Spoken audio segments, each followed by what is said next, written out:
Yes in the news room में हमारे आज के मेहमान हैं वेदांता ग्रुप के मुखिया का अनिल अग्रवाल। सर, आपका बहुत बहुत स्वागत है।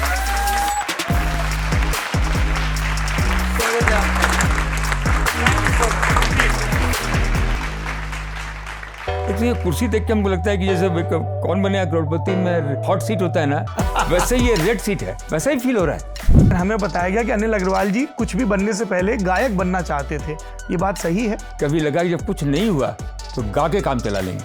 अच्छा। हाँ, गंगा मैया तो है पियरी चढ़ई वो सैया से कर दे मिलनवा। पीआर वाले आपको कहते नहीं होंगे, अरे सर आप इतने बड़े आदमी हैं, गाना गा देते हैं, आप थोड़ा सा ऐसे सीरियस से रहें, बिजनेसमैन ऐसे बिलियनर ऐसे रहते हैं? उनको समझ में आ गया है, कुत्ता का पूछ टेढ़ा है, टेढ़ा का टेढ़ा ही रहेगा।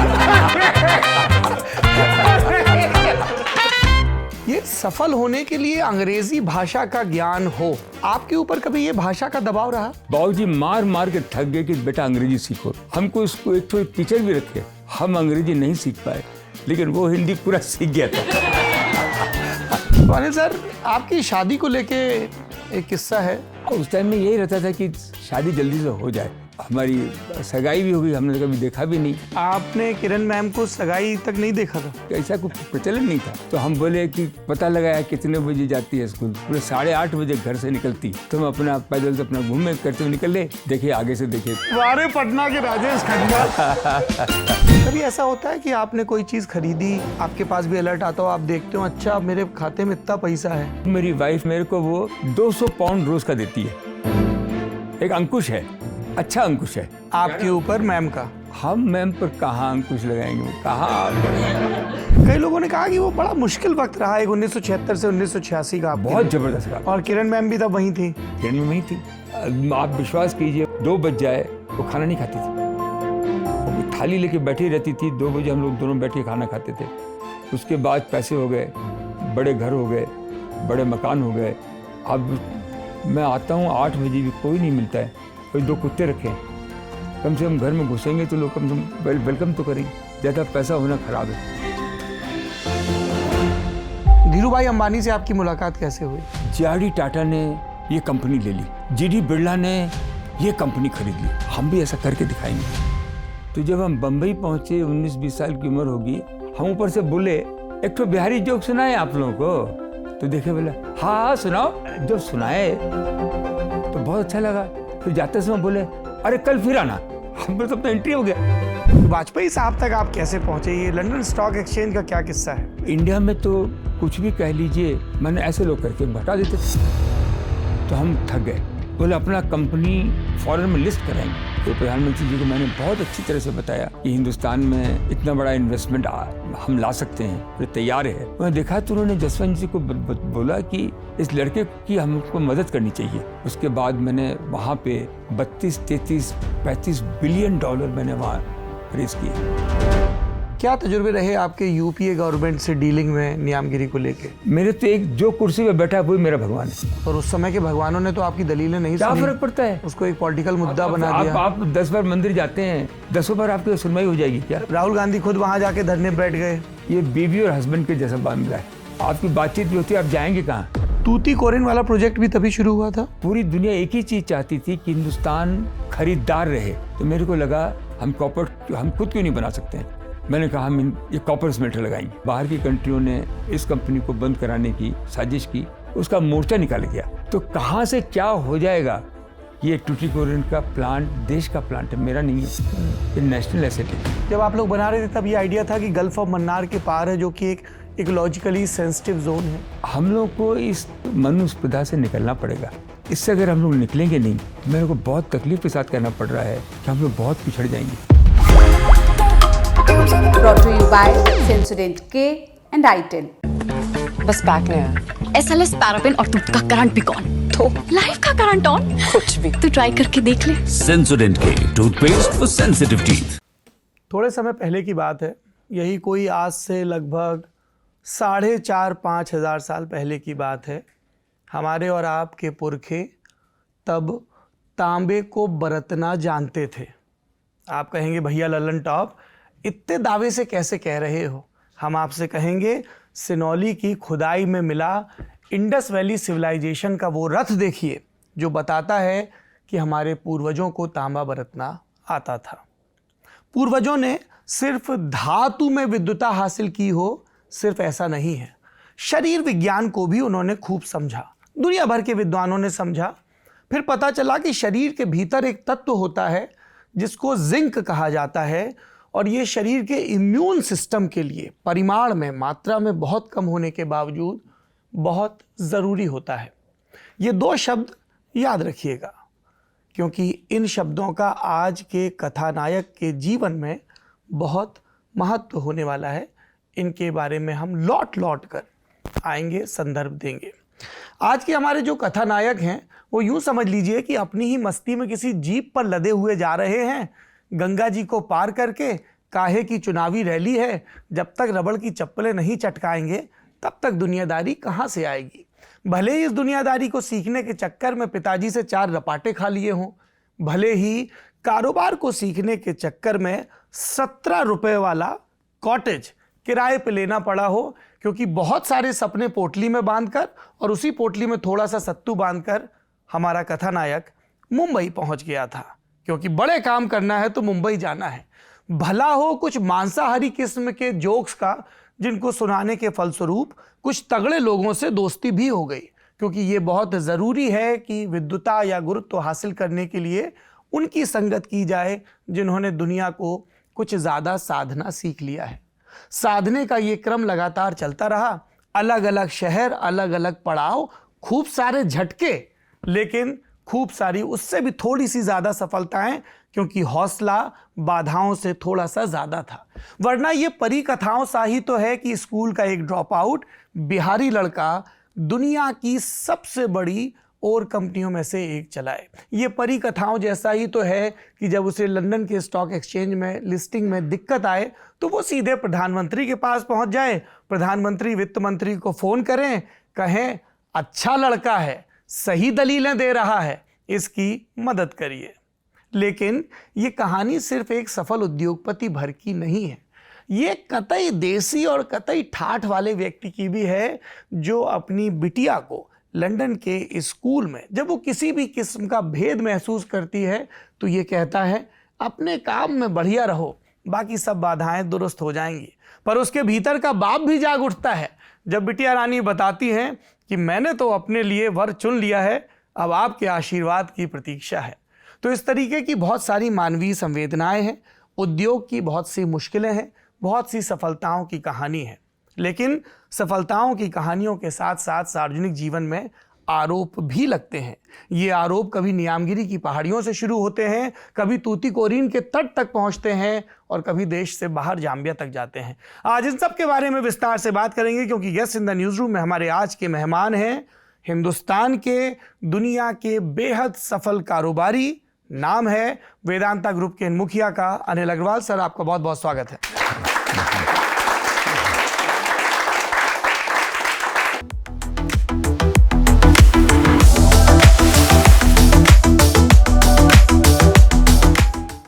सर, हम लोग यहाँ क्या होता है यूपी बिहार में, जब भी कोई अच्छी बातचीत, कोई भी मंगल कार्य शुरू हो तो सबसे पहले कुछ गायन होता है। अमूमन तो हम किसी और से गवा लें, लेकिन हमें बताया गया कि अनिल अग्रवाल जी कुछ भी बनने से पहले गायक बनना चाहते थे। ये बात सही है? अब आदमी मरता क्या न करता, जो मिल जाए, जिस तरफ से रास्ता खोले उसी तरफ चलो जी। तो लगा कि एक हम, हालांकि कोई ऐसी बात नहीं थी, लेकिन अपने मन में था कि हम अच्छा गाते हैं। ये मन की बात रहती है ना, तो उसमें गा भी लेते थे। तो 20-30 साल हो गए अभी तो, लेकिन आपने याद दिलाया तो याद आ रहा है। कभी लगा कि जब कुछ नहीं हुआ तो गा के काम चला लेंगे। अच्छा, हाँ। और किसके गाने गाते थे आप? कोई फेवरेट सिंगर? नहीं, कुछ भी ऐसा कुछ पक्का नहीं था। बिहारी गाना भी गा लेते थे, हाँ, भोजपुरी गाना भी गा लेते थे, हाँ, थोड़ा बहुत गा लेते थे। बिरहा गाते थे? हाँ, तो एक आध लाइन आगे पीछे समझते थे ना, क्योंकि मैं। जैसे कौन सा बिरहा सर? कौन सा गा सकते हैं? आजकल तो कुंभ का चल रहा है, तो उसी में गंगा जी का है ना। हाँ, गंगा मैया तो है पियरी चढ़ई, वो सैया से कर दे मिलनवा, हाय राम सैया से कर दे मिलन वाओ राम। क्या बात। एक बात बताइए सर, आप इतने सफल व्यक्ति हैं, जीरो कम पढ़ने लगे। ऐसे हम लोग तो जब देख रहे थे कि कितना पैसा है अनिल अग्रवाल जी के पास, तो बहुत ज़्यादा पैसा था, है 2 लाख करोड़ का मार्केट कैप।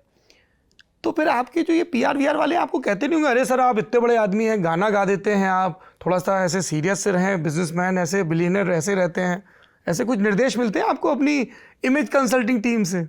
उनको समझ में आ गया है, कुत्ता का पूंछ टेढ़ा है, टेढ़ा का टेढ़ा ही रहेगा। तो जैसे हैं वैसे ही है। और हमको ये पैसा कमाना और नहीं कमाना या क्या होना, एक दायरे के बाद वो बाय प्रोडक्ट हो जाता है। आप जिस काम में अपना प्रतिभाशील हैं, झाड़ू लगाने वाला झाड़ू अच्छी तरह से लगाता है, बिजनेस करने वाला जो भी बिजनेस में वो अच्छी तरह से करता है। तो मेरे को शुरू में तो लगता था कि पैसा के सिवा कुछ दिखता नहीं था, कि पैसा दिखा नहीं था, तो हर चीज़ में पैसा ही दिखे। कमाओ तो कमाओ, पैसा कमाओ, पैसा, हर चीज़ में पैसा दिखना आना चाहिए। लेकिन थोड़ी सक्सेस आने के बाद मैं अपने बारे में बोल सकता हूँ, पैसे से मेरा मोह डेफिनेटली कम हुआ है, लेकिन काम के प्रति और उसके प्रति क्या अच्छा हो सकता है उस पर ज़्यादा फोकस रहा है। कभी ऐसा होता है कि आपने कोई चीज़ खरीदी, कार्ड स्वाइप किया, तो जैसे हम लोगों को एक SMS अलर्ट आता है, आपके पास भी अलर्ट आता हो, आप देखते हो अच्छा मेरे खाते में इतना पैसा है? मैंने अपने अभी लाइफ में मेरे पास मेरी सैलरी के अलावा जो मैं कंपनी से डिसिप्लिन के रूप में मैं लेता हूँ, इसके अलावा मेरे पास मेरा कुछ भी नहीं है और मैं कभी उसके ऊपर ध्यान भी नहीं देता हूँ। और उसी सैलरी के अमाउंट से, सैलरी भी अच्छी है, उस सैलरी के अमाउंट से मैं अपना हर चीज़, अपनी इच्छाएं पूरी करता हूँ और वो मेरी वाइफ को मैं देता हूँ। और वाइफ से मैं आजकल लंदन में रहता हूँ, इसलिए मेरे को वो 200 पाउंड रोज़ का देती है, 200 पाउंड देती है। उसमें 100 खर्च हो जाते हैं। अच्छा, उसमें भी बचा लेते हैं 100? कोई खर्च ही नहीं होता है ना। देखिए ना, गाड़ी तो कंपनी देती है ना। गाड़ी तो पहले तो क्या इधर का बहुत बिहार के थे तो थोड़ा शौक था, एक तो 555 सिगरेट मार लेते हैं, एक तो जाके बियर पी लेते हैं, या कोई एक शो हो रहा है तो शो देख लिया। ये सब शो खत्म हो गए। तो उसमें अभी तो पैसा कुछ खाने पीने में किसी को ले गए, किसी को दे दिया, कुछ टिप दे दिया। हमारी ग्रैंड डॉटर है, उसके लिए कुछ रास्ते में कुछ मिला वो खरीद लिया, इसी में लगता है। कभी ऐसा भी होता है कि आज थोड़ा ज़्यादा दे दो, आज है ज़्यादा पैसा नहीं मांगना पड़ता है पत्नी से? हाँ, बहुत तंग करती है। उसको लगता है कि ज़्यादा दे देंगे तो कहीं इधर उधर कहीं दे देगा। तो अच्छी है, लेकिन हम लोग साथ के ही हैं, बिहार के ही हैं, तो एक दूसरे को समझते भी अच्छा है। तो अच्छा है, एक अंकुश है, अच्छा अंकुश है आपके ऊपर। मैम का हमारे ऊपर थोड़ा अंकुश है। हम मैम पर कहाँ अंकुश लगाएंगे, कहाँ मुँह में जबान ही नहीं है साहब। बहुत अच्छा लग रहा है सुन के। तो अनिल सर, आपकी शादी को लेके एक किस्सा है जो हमें आपकी पत्नी ने सुनाया, लेकिन हम आपके मुंह से सुनना चाहते हैं कि आप मुंबई गए तो जिनसे आपकी शादी हो रही थी फिर नहीं हुई उनसे। जी, हम लोग का क्या था कि उस टाइम में यही रहता था कि शादी जल्दी से हो जाए तो घर में खाना वाना बन जाए, क्योंकि बाहर कब तक खाएंगे। तो यही मन में रहता था। तो बाबूजी के दोस्त थे, तो उनकी लड़की थी, बहुत अच्छी थी। तो ये रहा कि हम लोग साथ उम्र के हैं, अच्छे लोग हैं, हो जानी चाहिए। और छोटे शहरों से जब बड़े शहर बम्बई चले जाते हैं तो अफवाह फैल जाती है कि जो है दारूबाज हो गया, लगता है स्मगलिंग कर रहा होगा, उस इधर उधर घूम रहा है। तो इसमें क्या होता है कि आदमी दारू पी रहा होगा और स्मगलिंग, मतलब कुछ छोटा मोटा नहीं, सीधे स्मगलिंग, सीधा वहीं पहुंच जाते हैं। तो आदमी जो है, हम लोग छोटे शहर वाले सीधे से आते तो बोले कहाँ लड़की को देंगे, छोड़ दो। तो ये द्वारका बाबू को आके लोग बोलते थे क्या? जनरली उनके हमारे ससुर साहब थे, गुप्ता जी, उनको बोलते थे, हम लोग साथ में ही रहते थे आसपास में, तो उनको बोलते थे, उनको लगा कि अभी छोड़ देते हैं, तो कोई दूसरा लड़का मिल गया, उससे उसकी सगाई कर दी। तो फिर जब हम पहुँचे तो हमको लगा कि क्या हो गया। उस समय ऐसा नहीं था कि भाई आप उस मोबाइल फ़ोन था, ऐसा तो कुछ था नहीं। तो वहाँ पहुँचे तो बोले तो हो गया काम, तो हो गया, तो भी हम तो बिना सगाई किए जाएंगे नहीं। तो बाबूजी बोले कि आप उनके घर जाके बोले गुप्ता जी घर? नहीं, हम फादर को बोले। अच्छा, फादर को बोले, हम तो माँ को बोले भाई हमको तो शादी करके ही जाना है, अब लेके जाएंगे। तो बोले कि उनकी छोटी लड़की है, लेकिन है 15 साल की और तुम हो 21 साल के, तो बड़ा लंबा फर्क है। लेकिन हम बोले हम तैयार हैं। क्या ही क्लैरिटी थी सर। हम तैयार हैं। तो बातचीत हुआ तो लोग समझाए, तो अब लड़की को कैसे समझाया जाए। 15 साल की लड़की है और वो नॉटरडेम बढ़िया स्कूल में पढ़ रही है, उसको आइडिया है, उसको कैसे कन्विंस किया जाए कि तुम्हारी शादी की जाए। तो उसको हमारे फादर इन लोग क्या समझा रहे हैं, उनको समझा रहे हैं कि देखो बेटा, तुमको राजेश खन्ना बहुत पसंद है। हाँ पापा, बम्बई में रहता है, अनिल बाबू भी बम्बई में रहते हैं। हाँ, तो बोले कि अच्छा, तो बोले हाँ हम करेंगे। तो इस तरह की जो बातें हैं, आपको बचपना लगता होगा, बट ये सही बातें हैं। गांव की बातें, छोटे शहरों की बातें, ये दिल को छू जाती हैं। तो हमारी सगाई भी हो गई, हमने कभी देखा भी नहीं। तो एक ही इच्छा थी कि आपने किरण मैम को सगाई तक नहीं देखा था? देखा था, स्कूल जा रही है, आ रही है, इस तरह से, ऐसा कोई प्रचलन नहीं था कि देख सके। तो हमको था कि एक बार देख तो लें। तो हम बोले कि पता लगाया कितने बजे जाती है स्कूल, तो बोले 8:30 बजे घर से निकलती है।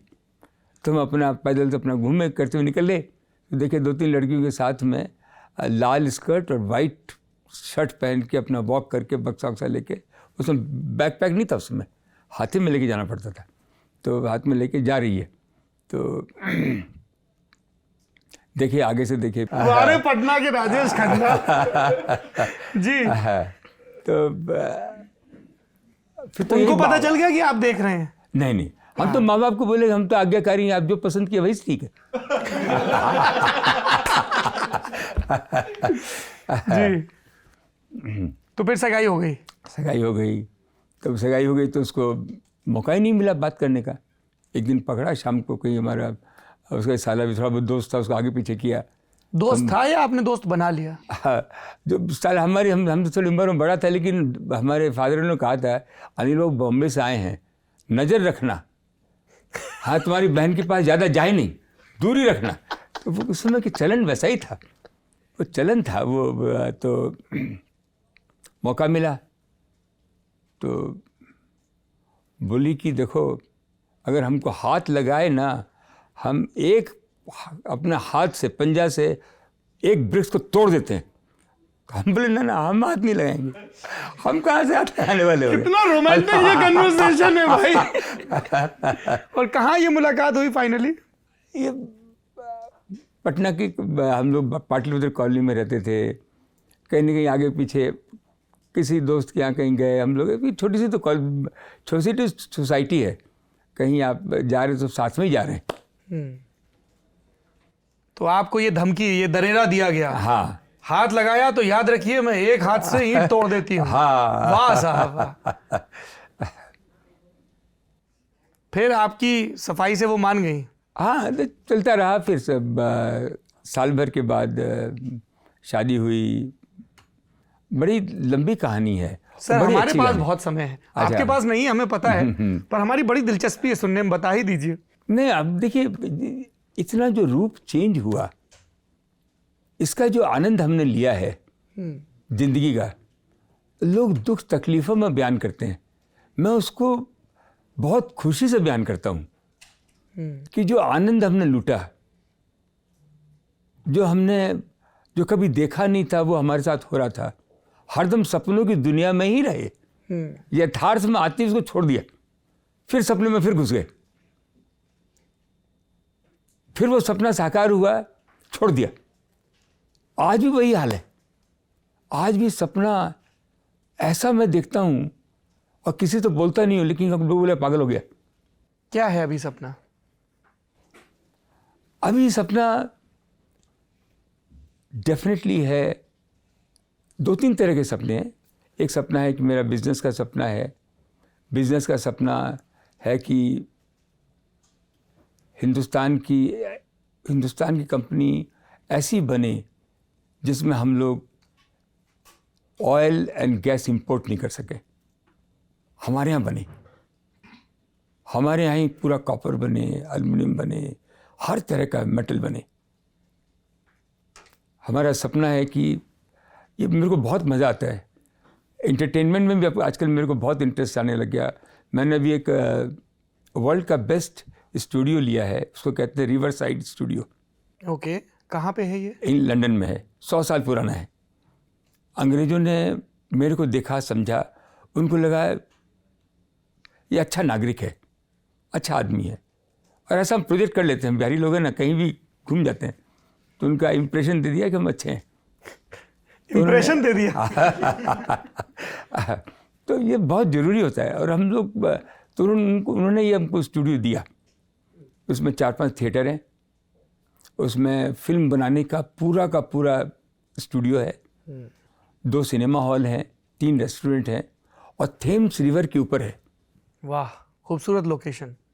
तो ये जब हमको मिला और मैंने देखा तो मैंने कहा कि ये ईस्ट और वेस्ट का मिलन हुआ यहाँ। जब हमारे सितार, सरोद, तबला और साथ में जो वेस्टर्न म्यूजिक का जो जुगलबंदी होगी, लोग पागल हो जाएंगे। वाह साहब।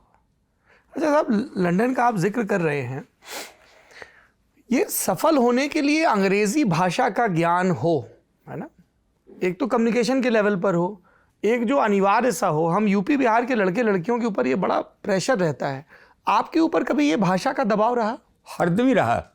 मैंने, आप सोच नहीं सकते कितना रहा। बाबूजी मार के थक गए कि बेटा अंग्रेजी सीखो। और हमको इसको एक तो टीचर भी रखे, वो हमारे एक रेस्टोरेंट का क्रिश्चियन मैनेजर था, उसको पकड़ के लाए कि इसको अंग्रेजी सिखाओ। आप विश्वास कीजिए, हम अंग्रेजी नहीं सीख पाए, लेकिन वो हिंदी पूरा सीख गया था। वो क्योंकि डीएनए में नहीं था। अंग्रेजी बोलना हम लोग के डीएनए में नहीं था। बॉडी को ऐसा बना लेते थे कि अंग्रेजी बोल रहे हैं, लेकिन बोल नहीं पाते थे। कैसा बॉडी बनाना पड़ता है अंग्रेजी बोलने के लिए? एक होता है ना कि वे अंग्रेज हैं, ठीक से तने हुए से, अकड़े से। तो बहुत मैं उनकी मानसिक दशा समझता हूँ कि दोनों काम करने हैं। जो हमारे गांव के बच्चे हैं उनको अंग्रेजी सिखाना ही है, और जो हमारे शहर के बच्चे हैं, मैं सब जनता जनार्दन से हाथ जोड़ के विनती करता हूँ, उनसे खाली हिंदी में बात कीजिए जी। वो खराब हो रहे हैं। मेरा दिल दुखता है जो हमारे बड़े शहरों के बच्चे सब अंग्रेजी बोलते हैं। दोनों बात करनी पड़ेगी। हाँ, तो आप लंदन पहुंचे, है ना, और अब वहीं से आप अपना पूरा बिजनेस एम्पायर रन कर रहे हैं। बड़े बड़े आप प्रधानमंत्रियों के साथ हमने आपकी तस्वीरें देखी हैं ब्रिटेन के, तो फिर वहाँ पे फिर आपको अपनी बॉडी लैंग्वेज टाइट करनी पड़ती है उनसे बात करते हुए। हालांकि उत्सुक तो वो भी बहुत रहते होंगे, भाई इतने सफल व्यापारी हैं आप। देखिए, हम लोग तो ज़्यादा चीज़ें हैं नहीं दुनिया में, और नई नई सीखने की ज़रूरत नहीं है। 5-6 चीज़ भी सीख जाइए तो उसी के हिसाब से उसको प्रयोग करके आगे बढ़ते जाइए। क्या है वो चीज़ें? जैसे हम बोलते हैं कि ड्रेस और एड्रेस। ड्रेस और एड्रेस। हाँ जी। तो मैंने शुरू में गए लंदन तो था कि वीकेंड पे तो ठहर जाते थे हम। पेडिंगटन स्टेशन के ऊपर एक 5 पाउंड में बेड एंड ब्रेकफास्ट मिलता था, वहीं जाके अपना सो लेते थे। और मंडे मॉर्निंग हिल्टन पार्क लेन में आके 70 पाउंड लेता था, पागल हो जाते थे। उसमें आके कहते थे और सबसे पहले फ़ोन उठा के बोलते थे I am speaking from London Hilton. तो एड्रेस हो गया, उसको सामने अपना कुछ नहीं हो लेकिन कॉन्फिडेंस डेवलप हो जाता था कि सामने वाले पर गोली मार दी।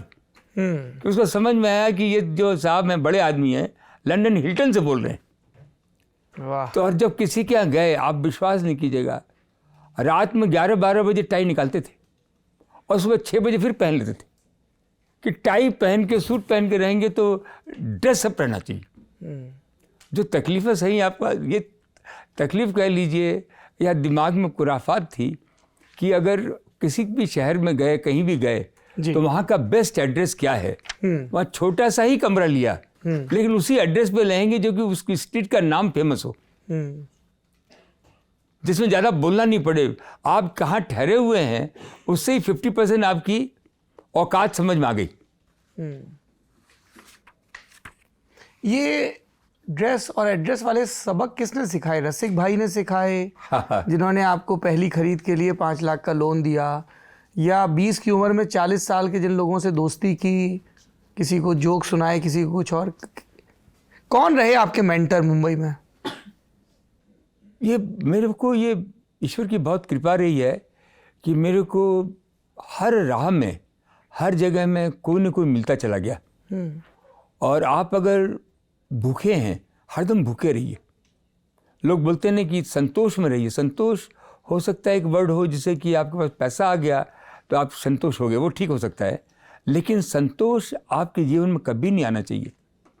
आप में भूख तो हरदम ही रहनी चाहिए, चाहे ज्ञान की भूख हो, स्पिरिचुअलिटी की भूख हो, आप कॉमेडियन बनना चाहते हो तो नए जोक सुनने की भूख हो, ये भूख तो रहनी ही चाहिए। तो ये हमारे में हरदम रहती थी कि भाई कोई जैसे हम लोग तो शुरू में बिहार के थे, लड़कियों से बात करने में बहुत घबराते थे, बातें नहीं कर सकते थे, आई टू आई आप देख भी नहीं सकते, कैसा वातावरण ही नहीं था। आप हाथ भी मिलाए हैं तो या तो बहन है या बुआ है या दादी है या कोई ऐसे ही है। जब बम्बई गए तो आपको विश्वास नहीं होगा, टाइम लगा। मैंने किसी की लड़की के आंख में आंख डाल करके हाथ मिलाने का भी एक तजुर्बा, जो you go through that process. ये गांव वालों से पूछिए। बड़ी घबराहट होती है साहब शुरू में, गला लेकिन सूखता अंदर है। से पूरा पावर रहता है, करना ही है।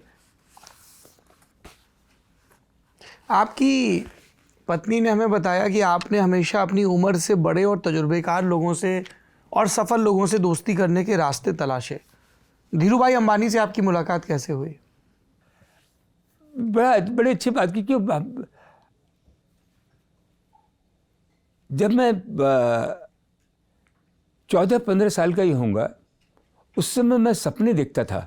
और जब मैं पेपर में उठा के पढ़ता था कि जे.आर.डी. टाटा ने ये कर लिया, ये कंपनी ले ली, जी.डी. बिरला ने ये कंपनी खरीद ली,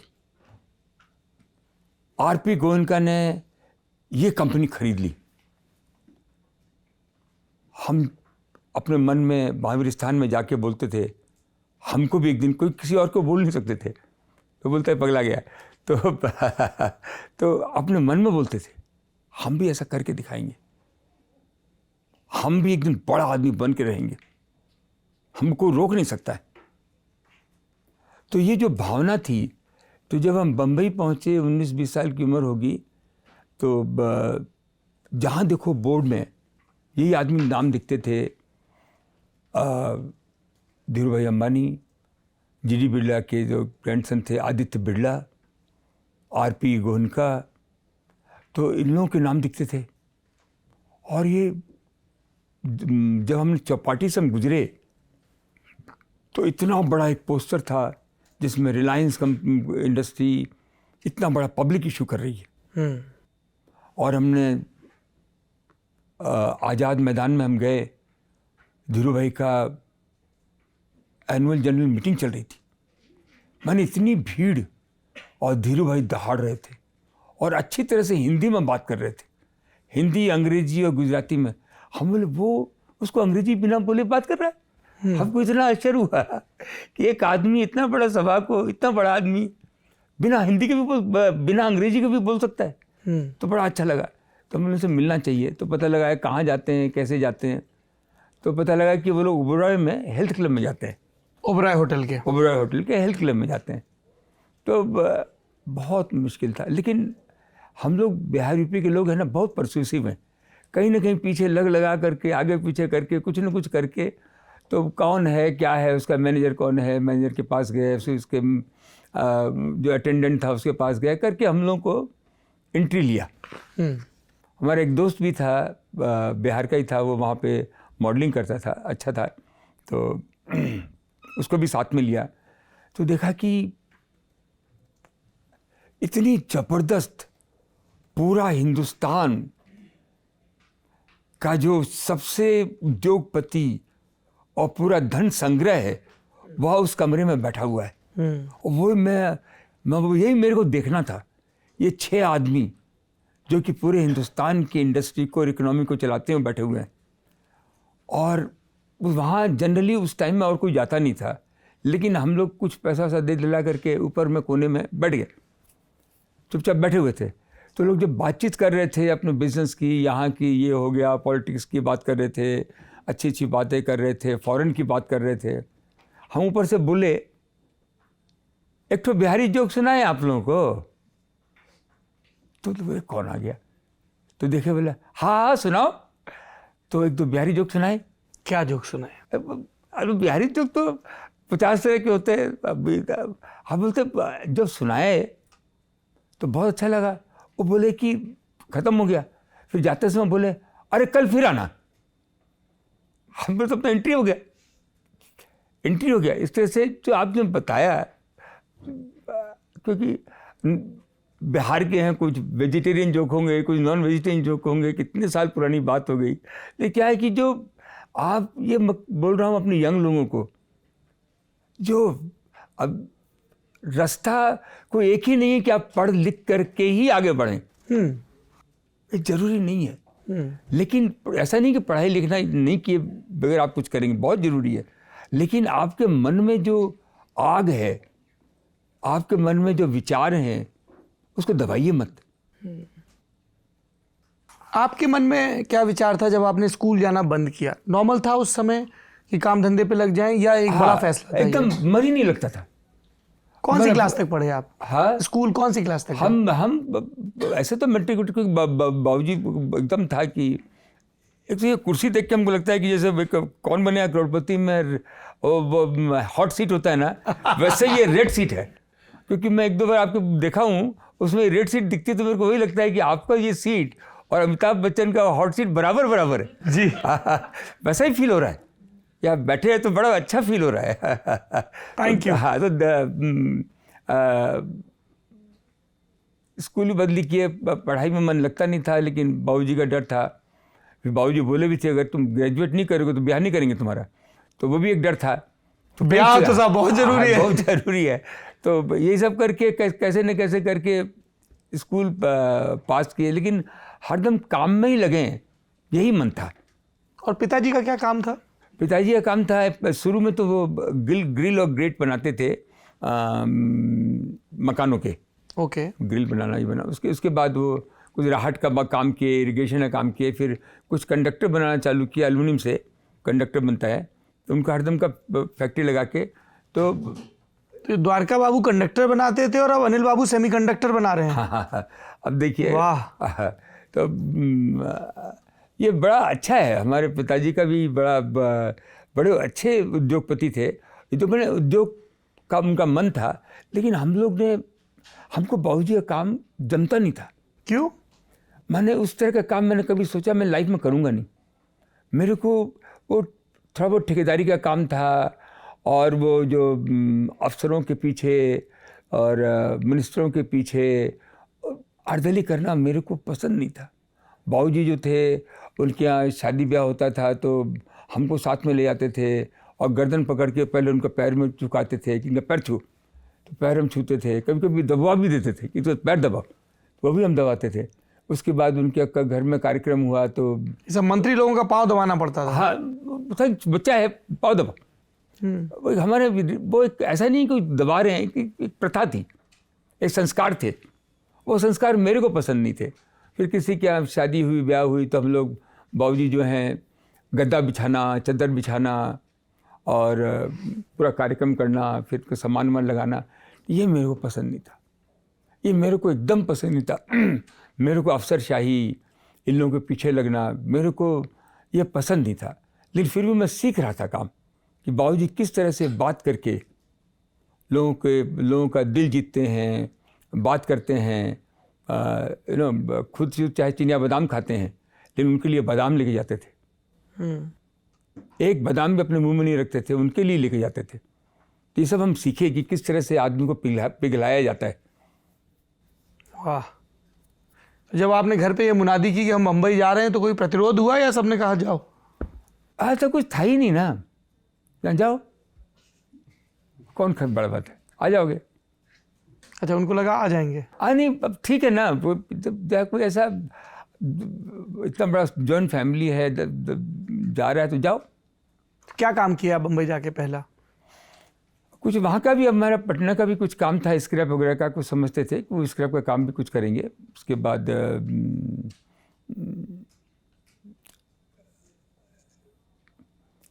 मैंने एक रिश्तेदारी, जब आप शुरू में लगता है कि वो रिश्तेदार आपको साथ देंगे, जब आप पहुँचते हैं रिश्तेदार के यहाँ, मैं आप सब लोगों को वार्न करता हूँ, प्लीज़ करिए, रिश्तेदारों के बारे में तो ज़रूर करिए। कि जब हमारे कोई बाबूजी के मामा जी रहते थे, तो उनका था कि भाई जाएंगे, तो मैंने पहली बार एक ऑफिस को फिजिकली देखा था, सिनेमा में देखा था। इस तरह का ऑफिस देखना जहाँ की एक सेक्रेटरी भी बैठी हो, वो सिनेमा में आप देख सकते हैं, लेकिन हम लोगों ने कभी देखा नहीं था। जी। देखा था तो बम्बई में एक्सपेक्ट भी नहीं कर सकते हैं। एक घर में लोग आदमी रहते हैं कि आप उनके घर में जाके आप रह जाएंगे। हम उसी आशा से गए थे, तो वो आशा वहीं के वहीं टूटी कि अच्छा ठीक है, फिर आना। तो अपना निकल करके कालवदी में आए। कालवदी में एक बासनीवाल जी थे, उनके पास गए तो उन्होंने कहा कि मेरे को याद नहीं 21 रुपया 27 रुपये में पर बेड, 7 बेड लगे थे कॉटन नेक्सन के सामने। एक बेड मिल गया और अपना बक्सा, जो लोहे का बक्सा होता था, वो नीचे रखा और ऊपर अपना रहे। लेकिन जो आनंद हमने देखा है, अब क्या बताएं। मैंने लगा कि रात में 2 बजे 3 बजे आप खाओ गली में पाव भाजी खा रहे हैं। हाँ, और आप जो कालवादी में इतना धक्कम धुक्की हो रहा है, चल रहे हैं, 4 लड़की आपको धक्का मार कर निकल गई। अरे बाप रे बाप, लड़की लोग सब छू लिया। देखिए, मैंने ऐसा लाइफ का जो तजुर्बा हुआ, तो हम बोली बाप रे, तो कमाल हो गया। कभी कोई हीरोइन भी दिखा उन दिनों? अरे हीरोइन देखनी तो गए थे हमारा, तो एक तो बकेट लिस्ट में था। हाँ, इसको देखना ही है। किसको? देखिए, देवानंद को देखना था। उस समय जो बढ़िया जो हम आपको क्या बताएं, उसमें बता ही दीजिए सर, अब इतना खुल के बात हो रहा है तो। उसमें कौन थी जो पुरानी जितनी हीरोइन थी, अब वैजयंती माला भी थोड़ा आगे बढ़ गई थी, लेकिन आपके ज़माने की कौन थी? अच्छा, ऐसी कोई भी हीरोइन देख लो जो कि पर्दे पर आ गई है, वही हमारी हीरोइन हो जाती थी। क्योंकि कितना समाजवादी सोच है कि जो भी हीरोइन अपने पर्दे पे देखी। सच्ची मुच्ची में पहली बार किस हीरोइन को देखा ऐसे सामने से? हमने जो सबसे पहले देखा तो वैजयंती माला को देखा था मेट्रो सिनेमा में वो आई थी, उसमें देखा था। प्रीमियर हमने गए थे हेमा मालिनी पे, मिनर्वा थिएटर में, ये आपकी अमिताभ बच्चन की और इसकी संजीव कुमार और शोले, वो जो हम देखने गए, आप विश्वास नहीं कर सकते हैं, हम कोई ऐसी ताकत नहीं, सब जो लगाए दिए जिससे कि हम अंदर चले जाएं। लेकिन साहब, जो हमने आनंद लिया बाहर खड़े होके भी, जब अमिताभ बच्चन आ रहे थे, ये धर्मेंद्र साहब आ रहे थे, हीरोइन आ रही थी, जो उनको देखा था, जो उसका खुशी का वातावरण था, धक्कम धुक्की हो गया, ये हो गया, लेकिन देखा। तो ये जो अनुभव हैं उस समय के जो स्वाद हैं, भाई साहब आपके अनुभव तो ठीक हैं, हाँ। पर आपने किरण मैम को राजेश खन्ना से मिलवाया कि नहीं? उसके बाद तो हम लोग को 10-12 साल तो लगे। एक तो था मिलवाना और एक था दिखवाना। तो दिखवाना तो कहीं स्टूडियो में चले गए, देख लिए, ठीक हो गया, लेकिन तमन्नाएं तो अपनी बहुत बड़ी थी। हाँ, हमारे घर में था कि हमारे घर में लोग आए, और मैं बता सकता हूँ कि हमारे घर में कौन नहीं आए होंगे, सब आते हैं। मैंने तो आपने अमिताभ बच्चन जब आए किताब के विमोचन समारोह में जी, और घर पे भी, तो आपने बताया ये मिनर्वा वाला किस्सा? हाँ, हमसे तो काफ़ी हमारी मुलाकात हुई थी, उनके घर भी गए, बातचीत किए। जी। तो वो बहुत मेरा बीच में हो गया था कि मेरे को फिल्म एक्टरों के साथ रहने में बहुत मज़ा आता था। और इतना मेरा लाइफ का जो एक वो था, वो कंप्लीट हो रहा था कि मैं इन लोगों के साथ, उनके साथ, और मैं उनके साथ, मेरा सेंस ऑफ ह्यूमर डेवलप होने लग गया। वो एक बोलते थे, मैं 3 बोलता था। अच्छा। और वो उनकी नज़रें, हमारी नज़रें चलती थी। तो मेरा सबके बहुत सारे लोग साथ हुआ। शाहरुख के साथ बहुत हुआ। शाहरुख लंदन में रहते थे, तो उनकी दुल्हनिया ले जाएंगे, कौन सी पिक्चर थी जी, दुल्हनिया ले जाएंगे, तो वो भी लंदन में रिलीज़ हुई। तो हमारी उनसे मुलाकात हुई, एक दूसरे से समझे, उनको भी लगा कि ये लड़का ठीक है, हम भी सही हैं। तो हम लोग उनको लगा कि ये लड़का ठीक है। वाह साहब, लड़के से भी छोटा समझता था कि ये जो है, और हमको हरदम अनिल साहब बोलता था। तो हमको अभी भी याद है दिल वाले दुल्हनिया जब, तो हमने उनसे शर्त लगाई। वो बोले कि मेरे को लंदन में कोई जानता नहीं है। मैं बोला, शाहरुख तुम मेरे साथ चलो, अपने निकलते हैं। और उस समय रात के 12:30 बजे होंगे। हम लोग जब निकले, मैं उनको दिखाया, हम लोग रेलवे स्टेशन में नीचे गए, फिर उससे ऊपर आए, फिर लस्कर स्क्वायर गए जी। इतनी भीड़ मिली हमें, इतने लोग उनको पीछा करते हुए मिले। मैंने कहा देखिए आप गलत सोच रहे हैं, शाहरुख है। ये कब की फोटो है? ये हमारी फोटो है शाहरुख के साथ हम दुबई की। दुबई में हम लोग थे, तो दुबई में हम थे, किसी का बर्थडे था, वहाँ थे। तो शाहरुख को और हमको, शाहरुख के लिए एक वीकनेस है, वो एक बहुत अच्छा इंसान है, एक बहुत अच्छा इंसान है। जैसा उसने अपनी बहन को अपने साथ रखा है, लाला को, मैं इतनी कद्र करता हूँ उसको दिल से। उसने अपने वाइफ को, अपने बच्चों को, और मेरा उससे एक बहुत बड़ा दिल का रिश्ता हुआ। उनकी बहन के कुछ हेल्थ इश्यूज भी हैं, हल्का सा हेल्थ इशू है, उसके बाद भी उसको संभालता था। और हम लोग महीनों तक रोज़ शाम को निकलते थे और बातें होती थी, नोक झोंक होती थी। जो वो नोक झोंक में मैंने सीखा, जो मेरे को सीखने की जो आदत है कि कैसे बात करनी है, क्या पहना है। अगर आपने जूते अच्छे पहने तो मेरे दिमाग में प्रिंट हो गया, मैं कहीं ना कहीं से खोजूंगा उसको, पहन के एक बार तो देख के उसको फोटो खींच लूँगा, कर लिया, आज ये ख़त्म हो गया काम। तो वो बहुत अच्छा रहा। कितने फिल्म एक्टर जो भी आए, एक्ट्रेसेस आई, सब लोग आए। कि साहब एक्टर्स के तो आप नाम लेके कहानियां सुना रहे हैं, एक्ट्रेसेस को ऐसे ही झोंके में बता रहे हैं। बीवी देखेगी तो उसको इस प्रोग्राम उनको सब पता है, उन्होंने सब बताया है हमको। उन्होंने ही कहा है कि पूछ लीजिएगा कैमरे के सामने। तो बैजंती माला तक कहानी नहीं रुकती है। तो ये देखिए रुक गए। अरे आगे तो बताइए। नहीं, हर मोड़ पे लोग आए। जैसे आपको अमिताभ बच्चन मिले, शाहरुख खान मिले, कुछ हीरोइन लोगों से भी तो दोस्ती हुआ होगा सर? सभी से दोस्ती तो नहीं कह सकते हैं, लेकिन अच्छी पहचान।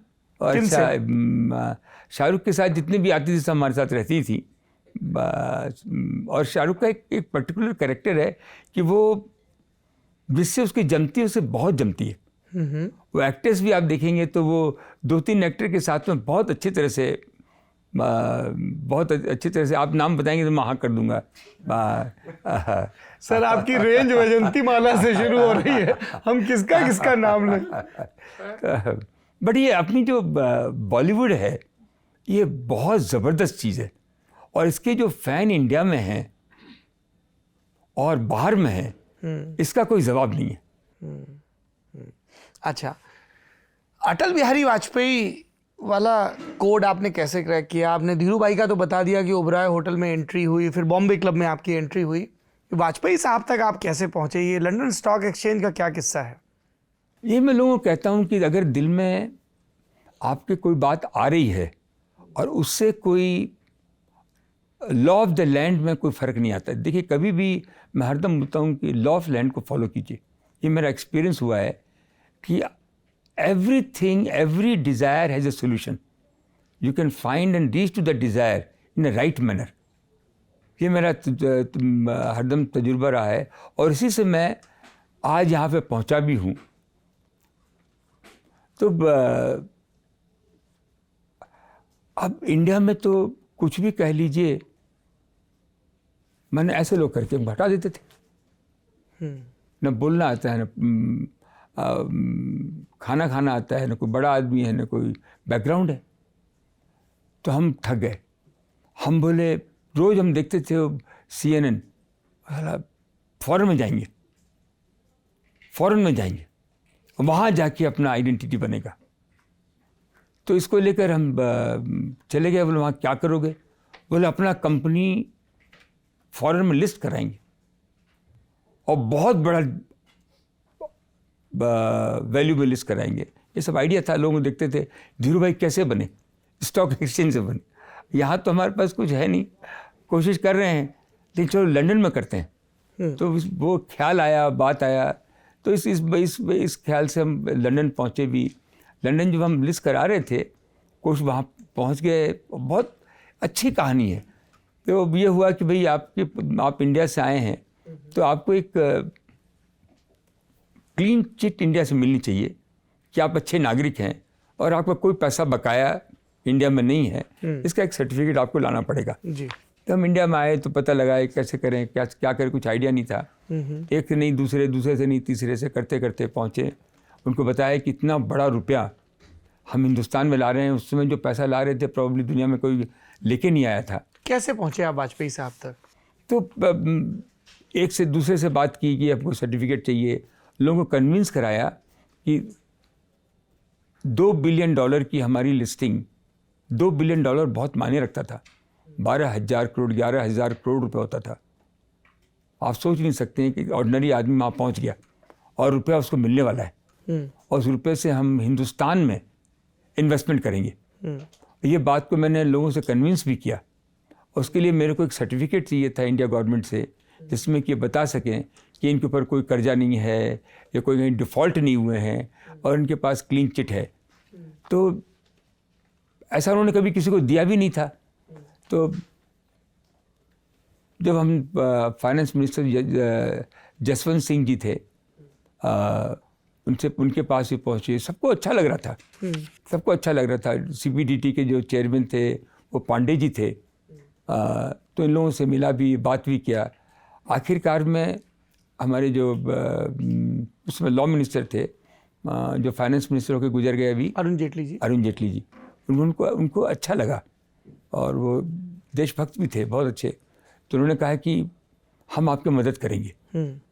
और फाइनली उन्होंने मेरे को खबर कराई कि आपको प्रधानमंत्री जी से ही मिलाते हैं। तो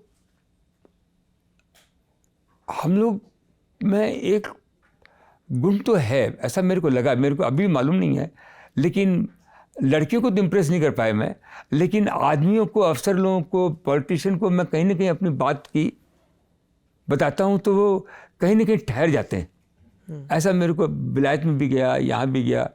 तो मैंने जब मेरे को मौका आया कि प्रधानमंत्री जी साहब का टाइम आप चलिए, तो प्रधानमंत्री जी को मैंने बहुत अच्छी तरह से बताया कि हिंदुस्तान में इतना बड़ा इन्वेस्टमेंट हम ला सकते हैं, फिर तैयार है, और उनको ये सर्टिफिकेट चाहिए, और ये इन्वेस्टमेंट लाने से हम कॉपर का, एल्युमिनियम का, जिंक का प्रोडक्शन करेंगे, आगे बढ़ेंगे। और इतनी अच्छी तरह से बताया कि हम एक ऑर्डिनरी आदमी हैं, लेकिन वहाँ तक हम पहुँच गए हैं। मैं देखा तो उन्होंने जसवंत जी को बोला कि उन्होंने यूज़ किया था वर्ड, इस लड़के की हमको मदद करनी चाहिए। ये बात होगी 98-99 की, उस समय की बात जब वो प्रधानमंत्री थे, या 2000 की बात होगी। नहीं, वो 1998 में हाँ, 98 की बात होगी, बन गए थे प्रधानमंत्री। फिर तो 2004 तक रहे। तो बोले इस लड़के की हमें मदद करनी चाहिए, और जसवंत सिंह जी ने पूरी देखभाल करके, जांच पड़ताल करके वो मेरे को सर्टिफिकेट दिया, और उसको मैंने वहाँ यूके गवर्नमेंट में, UKLA में सबमिट किया। उसके बाद आप देखिए, एक ऑर्डिनरी आदमी $2 बिलियन की लिस्टिंग कराया। उसके बाद मैंने वहाँ पे, आप विश्वास नहीं करेंगे, 32, 33, 35 बिलियन डॉलर मैंने वहाँ रेस किए, और रेस करके हिंदुस्तान जिंक खरीदी, भारत एल्युमिनियम ली, कंकोला कॉपर माइन ली, मद्रास एल्युमिनियम लिया, केन एनर्जी कंपनी ली, सेसा गोवा लिया, मैंने 8-10 कंपनी ली। उसके बाद एल्युमिनियम की सबसे बड़ी फैक्ट्री, क्योंकि एल्युमिनियम फैक्ट्री का मेरा दिल बसा हुआ था कि मेरा बचपन जो था बाबूजी के साथ रेणुकूट जाने में हुआ था। रेणुकूट जाता था पटना से बनारस, बनारस से हिंडाल्को, और वहाँ से शेयर टैक्सी में हम बाबूजी हमको लेके जाते थे हिंडाल्को में। और मेरा आप अरमान क्या थे? अरमान ये थे कि उस टैक्सी में 8 आदमी बैठाता था, एम्बेसडर टैक्सी में, शेयर टैक्सी में। मेरा एक ही तमन्ना थी, एक दिन हम 4 आदमी बैठ के जाएंगे। बाबूजी को बोलता था मेरी तमन्ना है 4 आदमी बैठ के जाएं।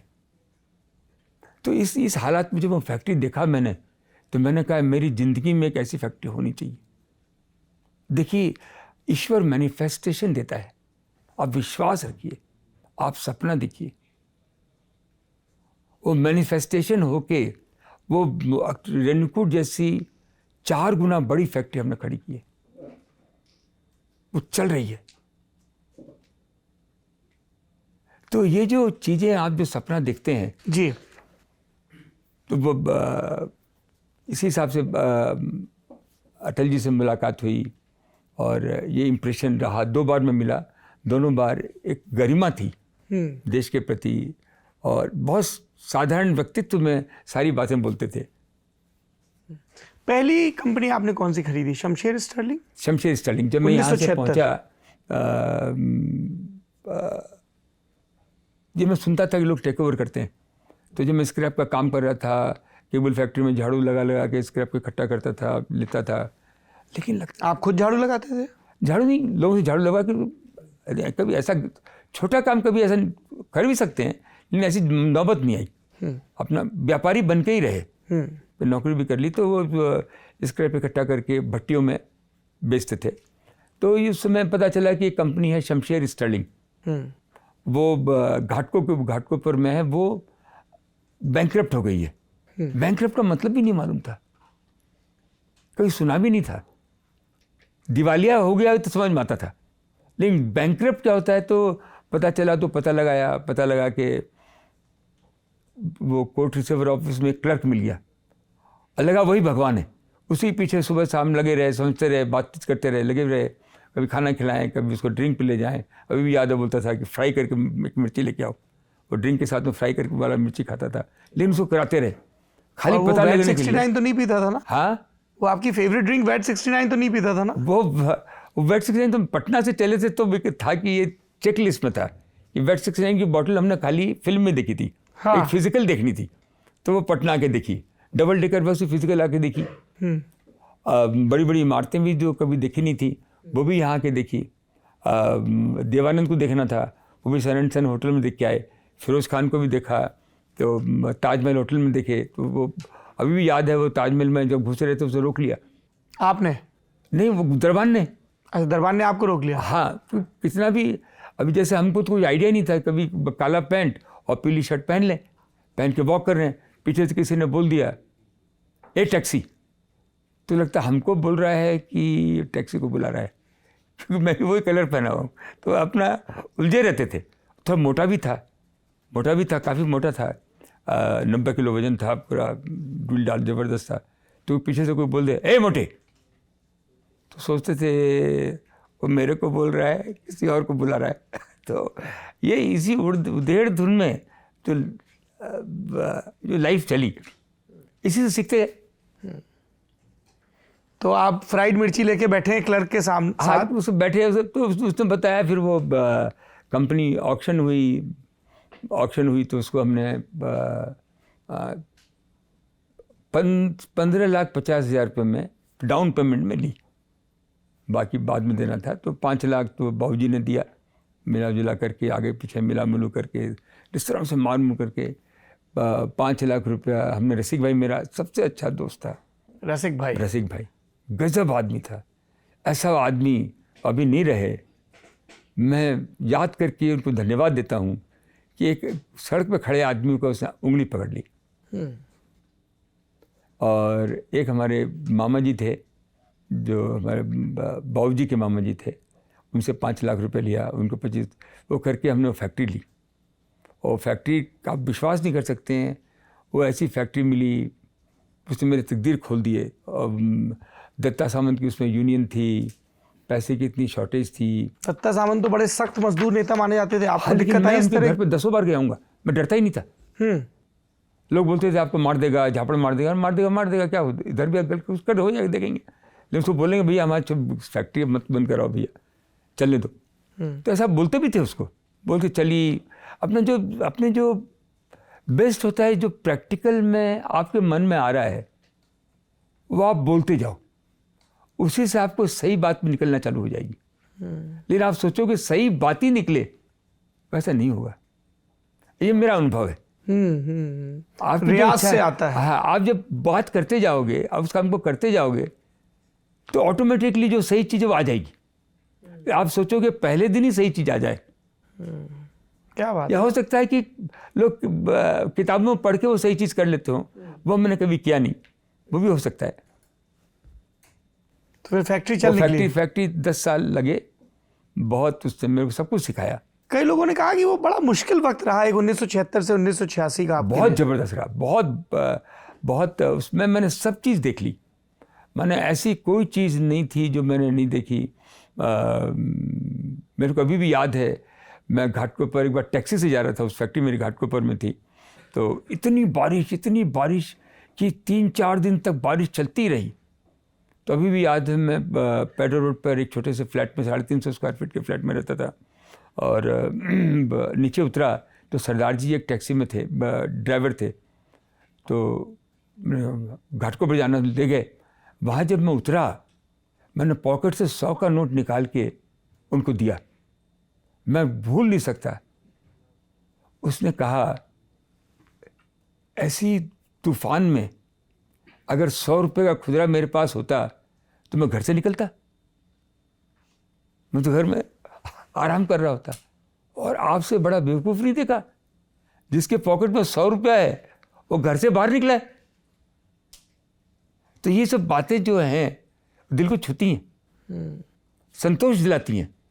ऐसे ऐसे लोग भी होते हैं। तो वो फैक्ट्री में बैंकों का लोन, बैंकों से लोन लेना, यूनियन की प्रॉब्लम, फैक्ट्रियों का माल रिजेक्ट होना, कर्जा बढ़ जाना, ये सब चीज़ें चलती रही, लेकिन हिम्मत नहीं हारी। क्या बनाते थे आप उस फैक्ट्री में? उसमें वो ऑलरेडी बनाते थे cable and wire for the building wire लगते हैं ना, बिल्डिंग में केबल लगते हैं, वो बनाते थे, केबल बनाते थे। एनामल वायर बनाते थे जो कि मोटर के अंदर लगते हैं। तो इसमें बहुत एक्सपीरियंस हुआ, बहुत। लेकिन ये समझ में आ गया कि ये अपना काम नहीं है, ये नहीं करना है, इससे आगे बढ़ना है, इससे आगे बढ़ना है। तो आगे कैसे बढ़ेंगे? तो हरदम मेरे दिमाग में रहता था कि पब्लिक इशू करना है। तो 4-5 साल बाद हमको पता चला कि गवर्नमेंट में आज टेलीफोन क्यों नहीं मिल रहे हैं। टेलीफोन इसलिए नहीं मिल रहे हैं कि टेलीफोन केबल नहीं है। 8 साल की लाइन थी। ये ओबेरॉय वाली बैठकी के दौरान पता चला या किसी और सोर्स से? जनरली यू कैन फील कि ये ओबेरॉय भी जा रहे थे, आ रहे थे, काम भी नहीं चल रहा था। रात में 1-1:30-2 बजे आते थे, सुबह 7 बजे निकलते थे। लाइफ में स्ट्रगल जो चल रहा था वो असीम लेवल पे था। क्योंकि इतनी बड़ी फैक्ट्री लगती थी उस समय। और किरण मैम भी तब वहीं थी। किरण में वहीं थी। आप विश्वास कीजिए, वो कभी भी चाहे रात में 2 बजे, हमारा एक बेटा था, और चाहे 2 बज जाए वो खाना नहीं खाती थी। वो थाली लेके बैठी रहती थी। 2 बजे हम लोग दोनों बैठ के खाना खाते थे। उसके बाद पैसे हो गए, बड़े घर हो गए, बड़े मकान हो गए। अब मैं आता हूँ 8 बजे भी कोई नहीं मिलता है। अभी 2 कुत्ते रखे हैं, कम से कम घर में घुसेंगे तो लोग कम से कम वेलकम तो करेंगे। ज़्यादा पैसा होना खराब है।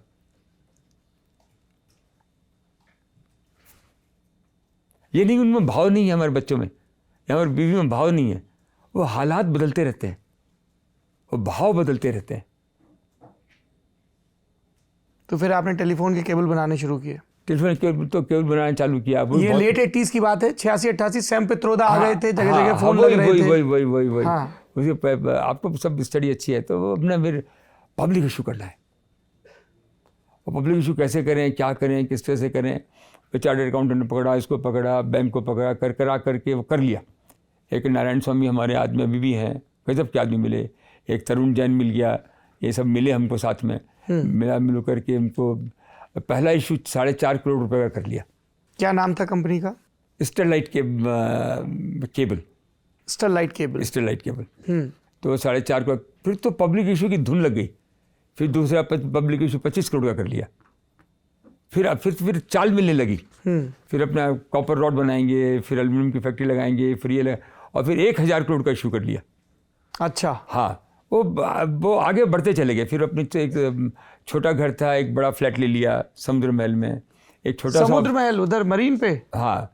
और उसके बाद फिर यहाँ पे छोटा सा 300 फुट का, पहले तो कालू देवी में था 80 फुट का जगह, 80 भी फुट नहीं होगा। और वहाँ से 300 फुट के ऑफिस में गए, 300 फुट के ऑफिस में 1500 फुट के ऑफिस में चले गए।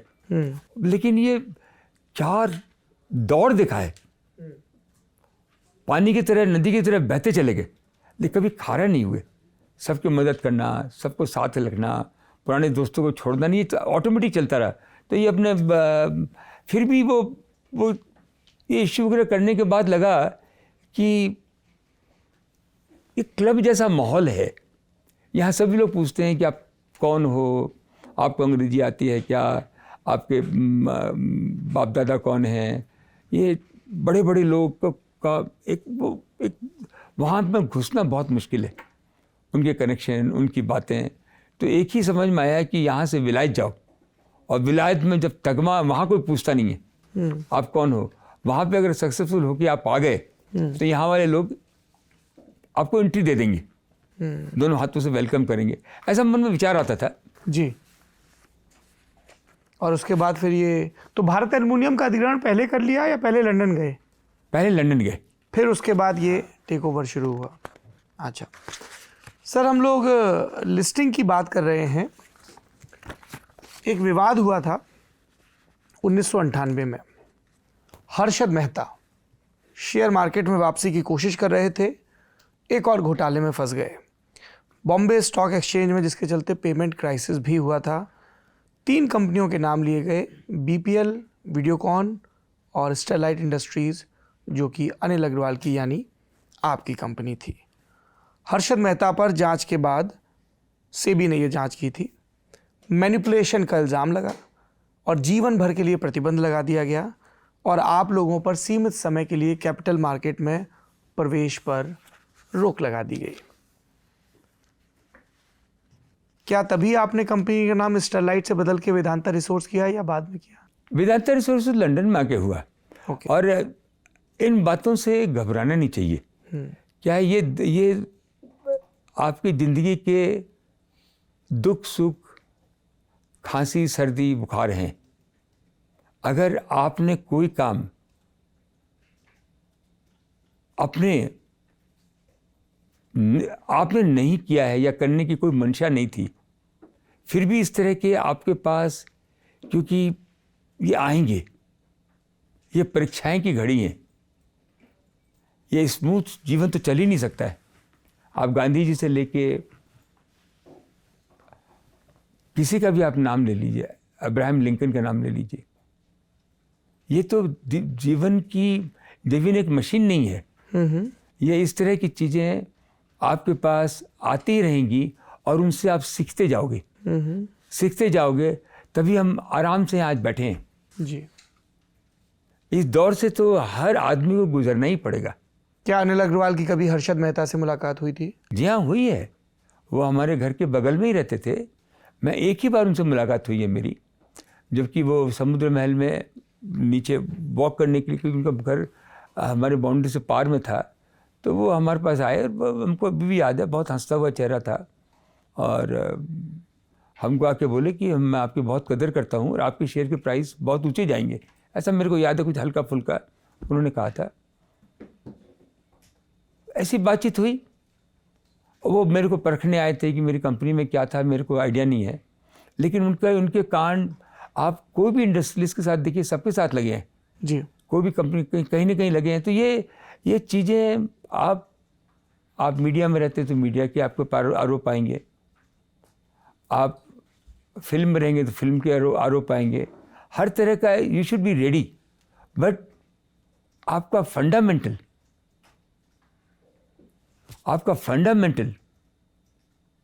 वो उससे हरदम वंचित रहे। लेकिन ये आप पक्का मानिए, ये इल्ज़ाम, ये चीज़ें आज भी आएंगी, कल भी आएंगी, परसों भी आएंगी। आप सन्यासी बन के गंगा घाट पे चले गए तब भी थोड़ा बहुत आ जाएगा, बट ये चीज़ों के साथ आपको अगर इस दुनिया में आए हैं तो रहना ही पड़ेगा।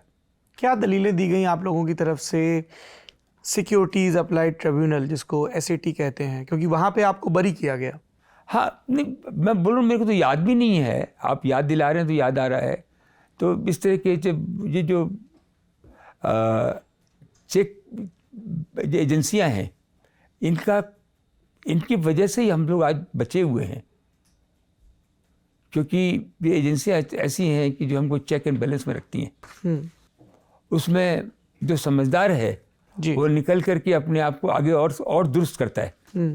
जो नहीं समझता है और फिर उस बात पर ध्यान नहीं देता है, तो वो गलती की तरफ आगे बढ़ता चला जाता है।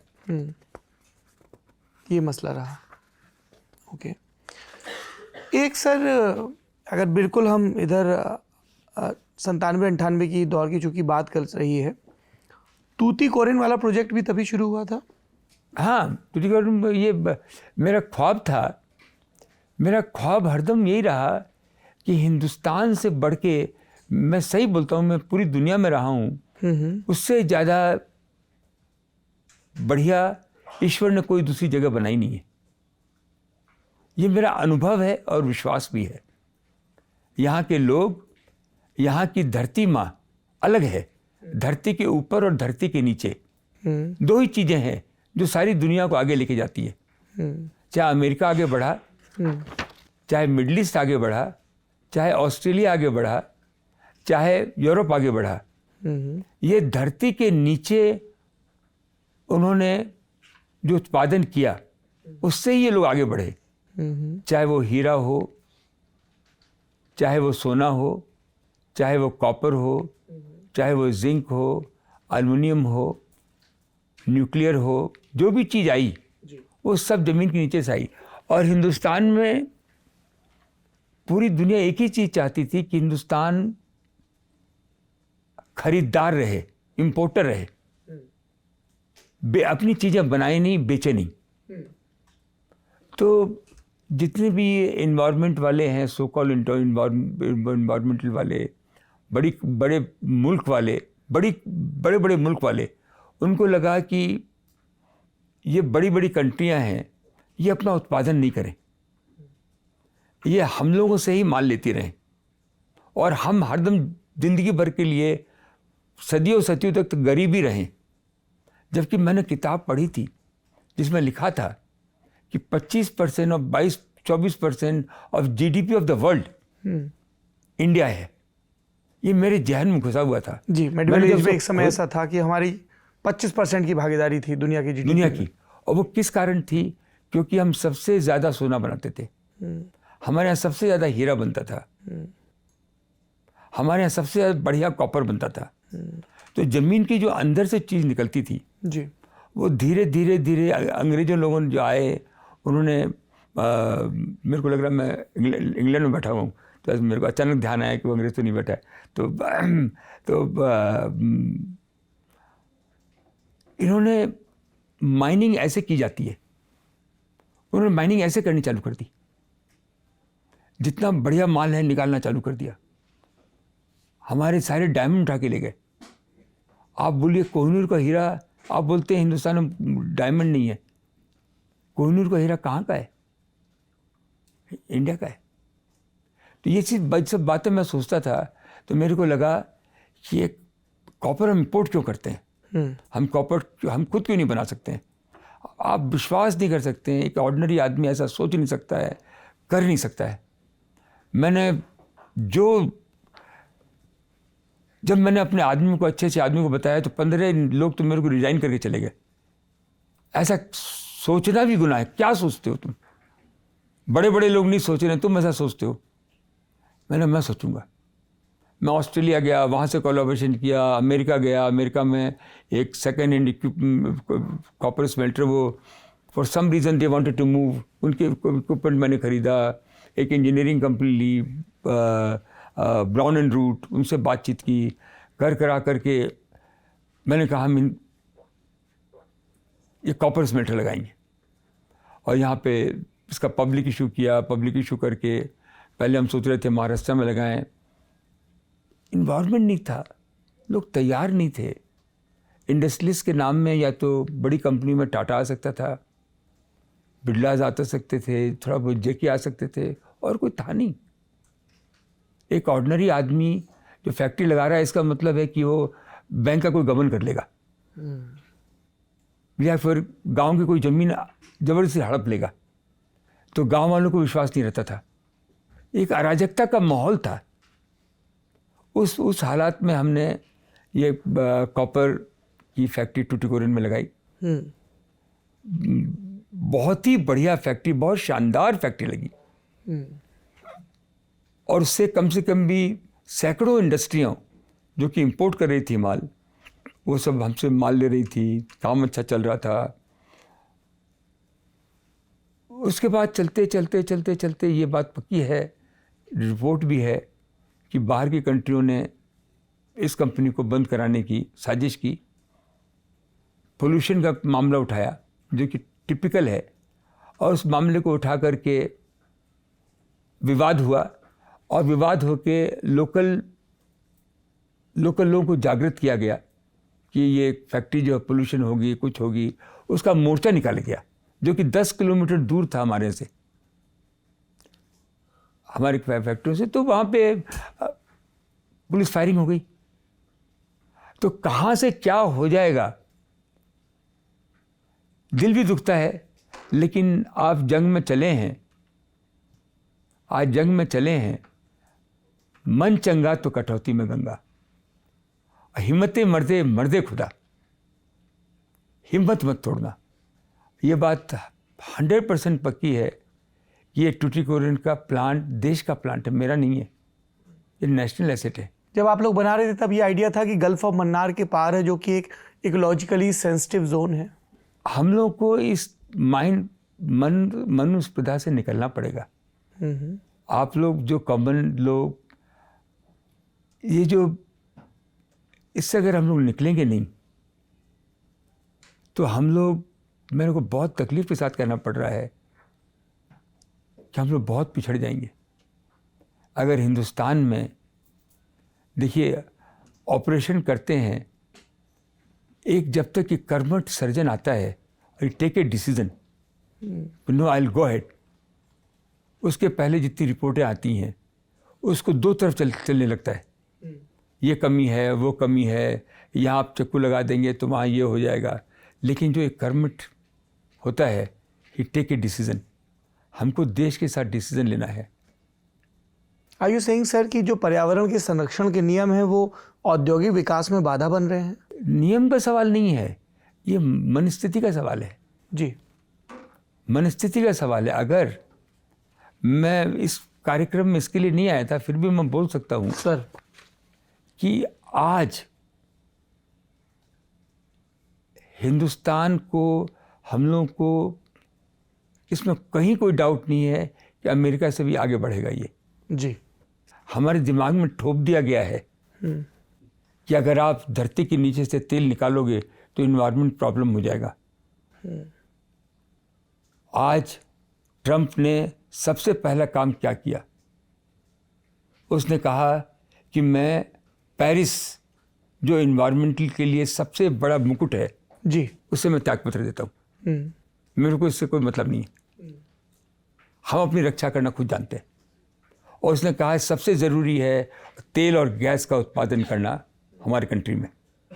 नंबर 2 उसने कहा क्रिटिकल मेटल नहीं होगा तो मैं दूसरे देश पर विश्वास रखना नहीं चाहता।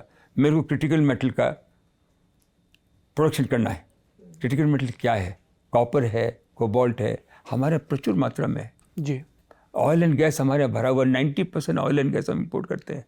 मैं ऑयल एंड गैस बनाता हूँ हिंदुस्तान में। जी हमारे ऑयल एंड गैस का प्रोडक्शन कॉस्ट कितना है? आप विश्वास नहीं करेंगे, $7 से $8 है। आप कैसे आप बात करते हैं? पर्यावरण के नियम और लोगों के मन मानसिक दशा को बदल करके आप हमारे यहाँ जो एंटरप्रेन्योर हैं जी उनके आप नसें तोड़ रहे हैं। वो जब हर एंटरप्रेन्योर के पीछे में ड्रिलिंग मशीन होनी चाहिए और ड्रिल करे, उसको मालूम है, ड्रिल करके पता लगाए। आज की टेक्नोलॉजी इतनी ज़बरदस्त है। वो देखिए कि कॉपर यहाँ है, ऑयल यहाँ है। ये देश का हाल होना चाहिए, तब हमारा देश आगे जाएगा। नहीं कि आप लोग बैठ के बात करें कि ये एनवायरनमेंट में ये हो गया। आप रो रो के कब तक चलेंगे भाई? अमेरिका देखिए, जो प्रगतिशील देश है, वो बोल रहा है मैं इस बातों को नहीं मानता, मेरे को तेल और ऑयल का प्रोडक्शन करना है। आपने अपने ये कंसर्न सरकार से साझा किए? मैं क्यों करूं? मेरी जरूरत ही नहीं है। मैं अपना काम करते जाता हूं। आप जनता करेगी, लोग करेंगे, हमारे प्रधानमंत्री जी करेंगे। प्रधानमंत्री जी ने कल ही कहा मेरे को माइनिंग बहुत इंपॉर्टेंट है। हमारी बिहारी के लोगों की मानसिक दशा बिगाड़ दी। बिहार को हम लोग, आज सबसे बड़ा राज हमारा बिहार का होता है। जी अगर हमारा जो दो अलग कर, झारखंड को अलग कर दिया, झारखंड और बिहार मिलके हिंदुस्तान का सबसे बड़ा राज्य होता। हमारे झारखंड में क्या नहीं है, लेकिन वो सीमित रह गया। उसको प्रोसेस करने के लिए आपको आदमी चाहिए, लोग चाहिए, बिजली चाहिए। वो बिहार में गंगा का किनारा चाहिए, पानी चाहिए। ये जो मानसिक दशा कर तो ईश्वर ही रहा है। जी जब तक आप बड़ा नहीं सोचोगे तो बड़ा कैसे होगे? नहीं, पर आप चूहे के बिल में घुस जाओगे तो वहीं पड़े रहो।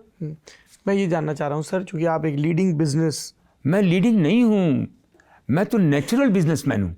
नेचुरल बिजनेसमैन हाँ। है। सरकार आपसे ये सुझाव लेती है कि अनिल अग्रवाल जी, हमें अपने नियमों में किस तरह के संशोधन करने चाहिए जिससे ये माइनिंग का व्यापार, ये रोजगार परक व्यापार, देश की जीडीपी में जोड़ने वाला व्यापार आगे बढ़े? इस तरह के आप लोगों से परामर्श मेरे होते को हैं? बोलने की जरूरत है, खुद ही रात दिन बोल रहे हैं। रात दिन खुद ही सारी जनता जनार्दन बोल रही है। ऐसा कोई नहीं है वो ये नहीं बोल रहा है। आप एक ही चीज समझ लीजिए, जी 2 ही चीज चलती हैं। एक तो है नेचुरल रिसोर्सेस, वो धरती माँ देती है, चाहे अबव द लैंड और बिलो द लैंड। और नंबर 2 इज टेक्नोलॉजी। 2 ही चीज हैं। आज वर्ल्ड में टेक्नोलॉजी जो डेवलप हो रही है, उसमें सबसे बड़ा योगदान हिंदुस्तानियों का है। आप कोई भी एआई देख लीजिए, सारी तरफ आप देख लीजिए, सब हिंदुस्तानियों ने किया है। और एक तरफ नेचुरल रिसोर्सेज, दुनिया का सबसे बढ़िया जियोलॉजी हमारे पास है। धरती माँ, भगवान विष्णु भगवान बोल रहे हैं कहा के कि मैंने तुमको सब दिया है, ऐसी गाय दी है, उसका दूध दुहो ना यार। मिस्टर अग्रवाल, क्या आपको ये लगता है कि हम, चूंकि आपका जाम्बिया में भी कारोबार है, चीन के मुकाबले इसलिए पिछड़ रहे हैं क्योंकि वहाँ पे एक पार्टी की तानाशाही है, तो उनको पब्लिक ओपिनियन का बहुत फ़र्क नहीं पड़ता, वो अपनी लार्जर पिक्चर के हिसाब से नियम कानून बना देते हैं, जबकि भारत में जन सुनवाई जैसे प्रावधान है जिसकी रिसीविंग एंड पे आप रहे नियामगिरी में? ये तो मैं तो हर काम वही करूँगा जो बड़ा हो, देश के लिए अच्छा हो। उसके लिए आप तैयार रहिए। जब बड़ा काम आप करेंगे आप तीसरा न्यूज़पेपर खोल के देख लीजिए, दूसरा ललन जी का दूसरा चालू कर दीजिए, देखिए प्रतिस्पर्धा एक नियम है, वो चलेगा ही चलेगा। इसलिए आपको उससे ऊपर उठना पड़ेगा। आपके कारोबार को आपको बार बार देखना पड़ेगा, जो मैं कर रहा हूँ वो देश के हित में है कि नहीं है, वो समाज के हित में है कि नहीं है। उसमें आपको शुरू में तकलीफें आएंगी ही आएंगी। किस तरह की दिक्कतें आई आपको नीलामगिरी में? आपको अपना काम समेटना पड़ा वहाँ?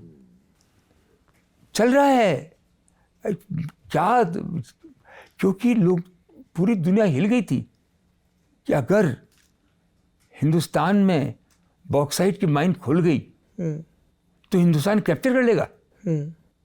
अगर बॉक्साइट की माइन, जो हमारे यहाँ वर्ल्ड का लार्जेस्ट डिपॉजिट ऑफ बॉक्साइट है जी, अगर ये खुल गया तो सारी दुनिया बर्बाद हो जाएगी, कि हम सबसे लोएस्ट कॉस्ट हो जाएंगे। और हमने खोल दिया।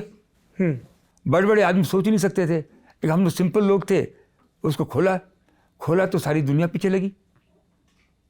नहीं होना चाहिए, नहीं होना चाहिए, नहीं होना चाहिए।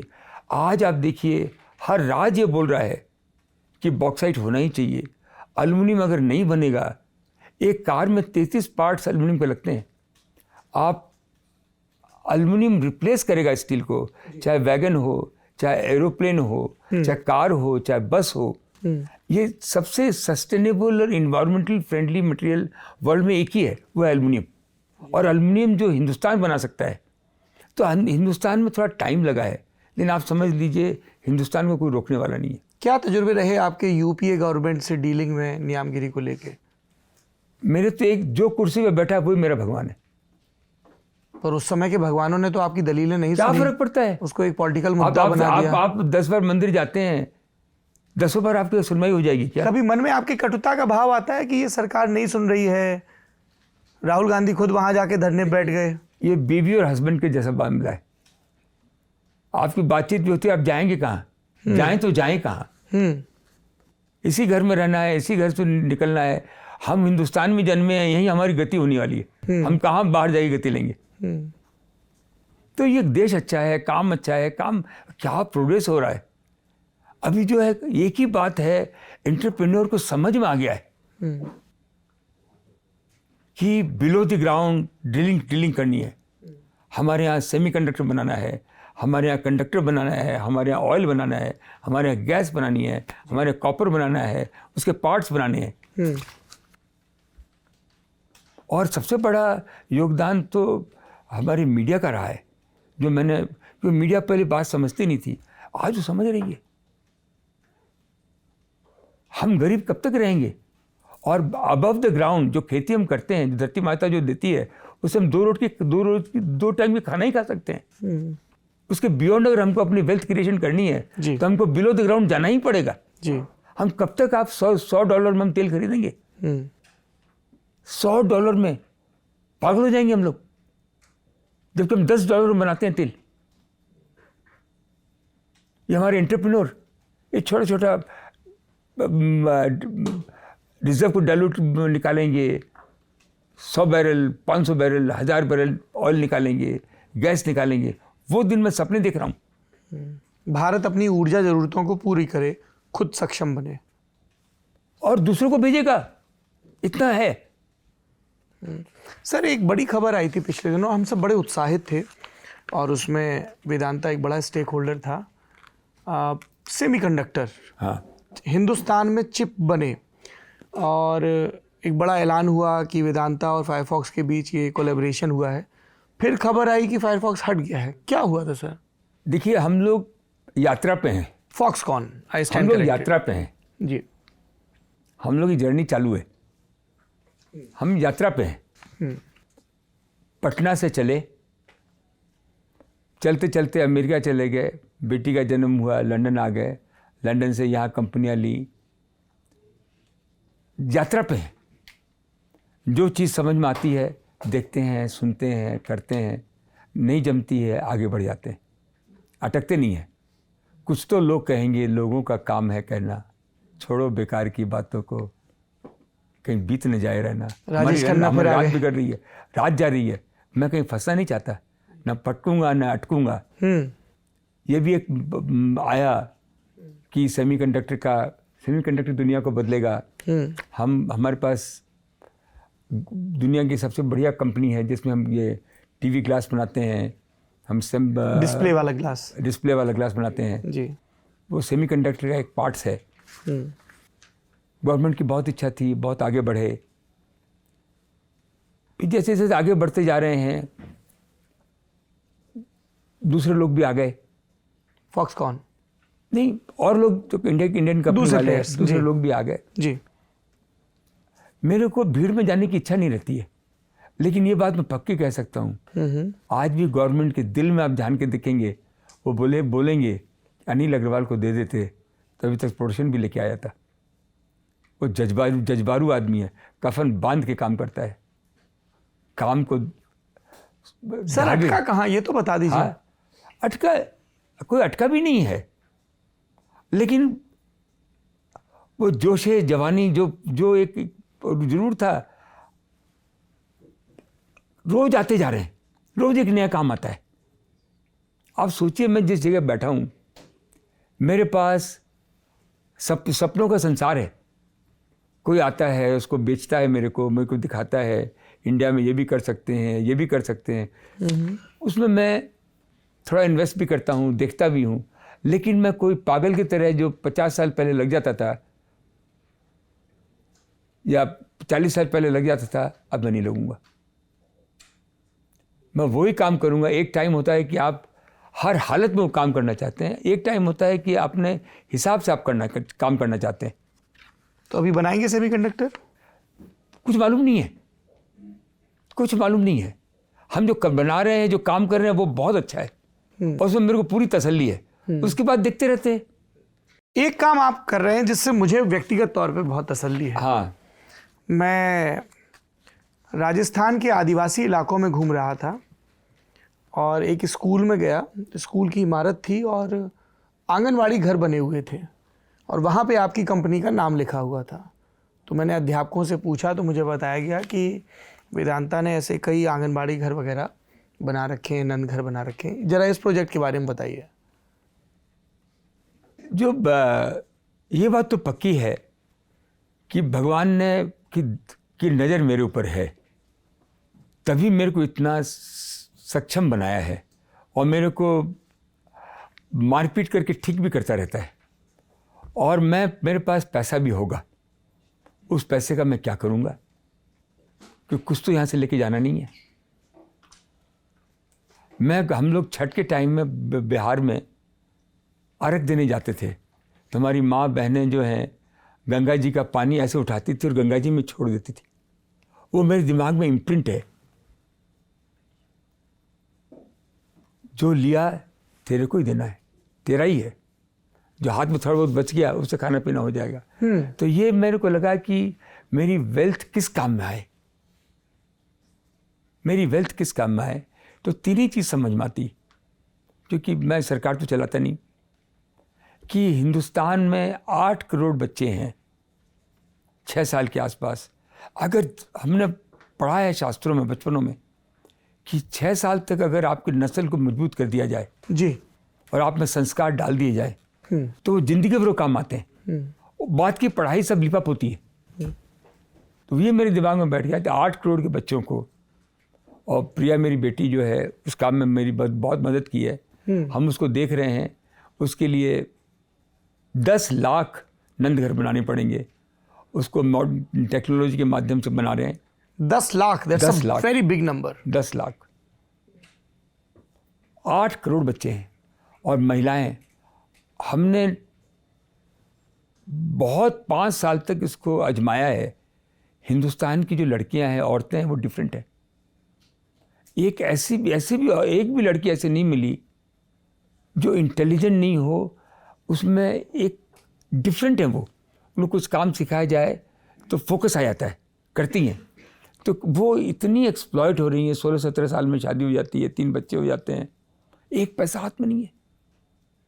इनको जब हमने देखा कि कुछ कर सकती हैं, तो हमने भी करीब 1,80,000 लड़कियों को एक्सपेरिमेंट किया।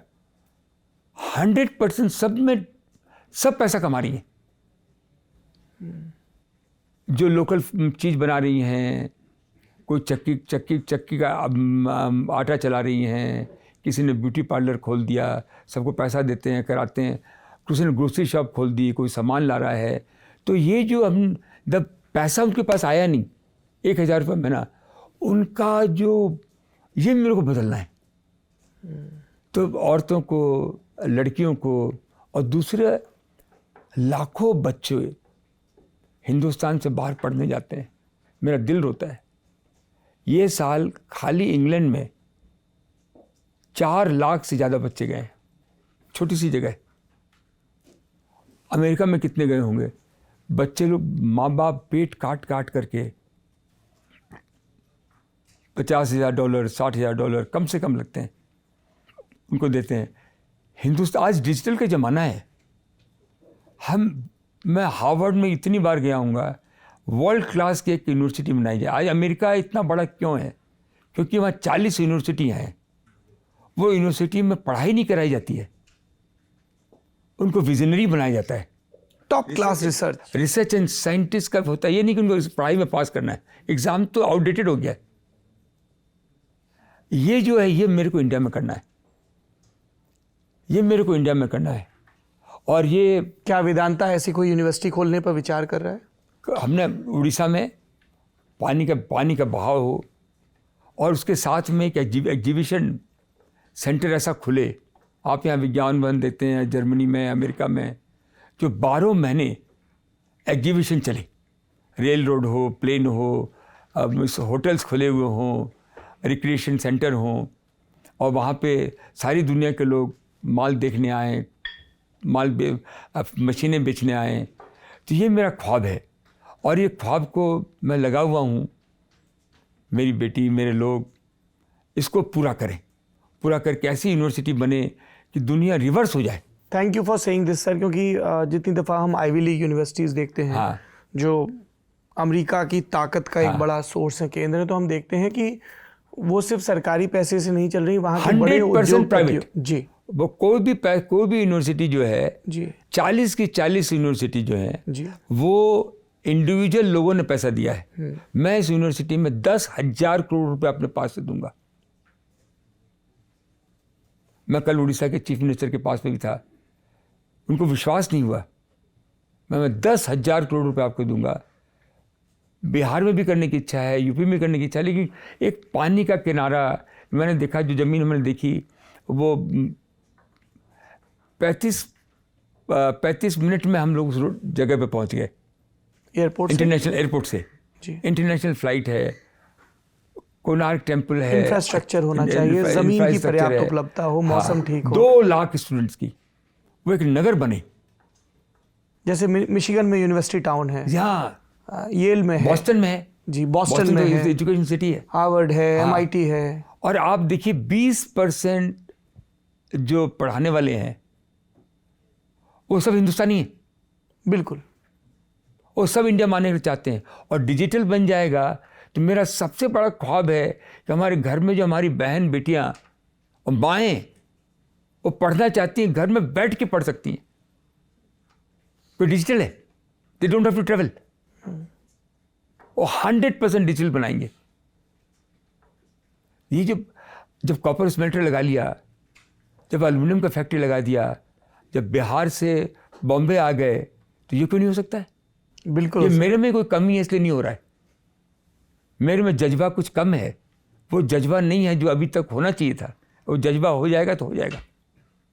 बिल्कुल होगा सर। थैंक यू, आपने इतने सवालों के जवाब दिए। थोड़ा समय की मर्यादा है, मैं अपने कलीग्स के 3 सवाल लूँगा क्विकली। हाँ सर, आपने कच्चे तेल के खनन की बात की है कि उसका अगर पूरी तरह से आपको उपयोग करने का मौका दिया जाए तो भारत में पेट्रोल जो आज $100 से हम लोग इंपोर्ट कर रहे हैं, बास्केट करीब 78 के आसपास है अभी, तो आप कितना सस्ता पेट्रोल मतलब भारत को दे सकते हैं? ये तो गवर्नमेंट के ऊपर डिपेंड करता है कि हमारी कॉस्ट तो $7-8 ही है। वो कितना टैक्स लगा देंगे? अब वो कितना टैक्स लगा देंगे? हम $2-3 कमा लेंगे। बाकी अगर वो देना चाहें तो उनके पास एक रास्ता आ गया कि 10 में $15 में दे सकते हैं। तो पूरा देश ही जो है क्या संपन्न हो जाएगा। गृहिणियाँ जो गैस के चूल्हे के लिए बर्बाद होती हैं, हमारा स्कूटर वाला सुबह पेडल मारते समय सोच रहा है कल आते समय पेट्रोल भराना पड़ेगा 200 रुपये का, और उसके दिमाग से निकल जाएगा, खेला बदल जाएगा। ढुलाई की कॉस्ट घट जाएगी, सब्जियों के दाम गिर जाएंगे क्योंकि ट्रांसपोर्टेशन की कॉस्ट घट रही। वो इसका ये जो मैं बोल रहा हूँ, आज के एंटरप्रेन्योर के दिमाग से निकल गया है कि ये जो बिलो द ग्राउंड, ये धरती माता है। दूध को आप एक्सप्लॉइट भी कर सकते हैं, गाय को, और आप अगर अच्छी तरह से दूहें तो गाय भी प्रसन्न होती है और दूध भी मिलता है। वही ये है। तो ये ऑयल का जो रामदेव जी कहते हैं कि 50 रुपए से नीचे आ जाएगा, तो वो क्या संभव है? आप अगर ये पूरा आपको उपयोग करने का मौका मिलता है?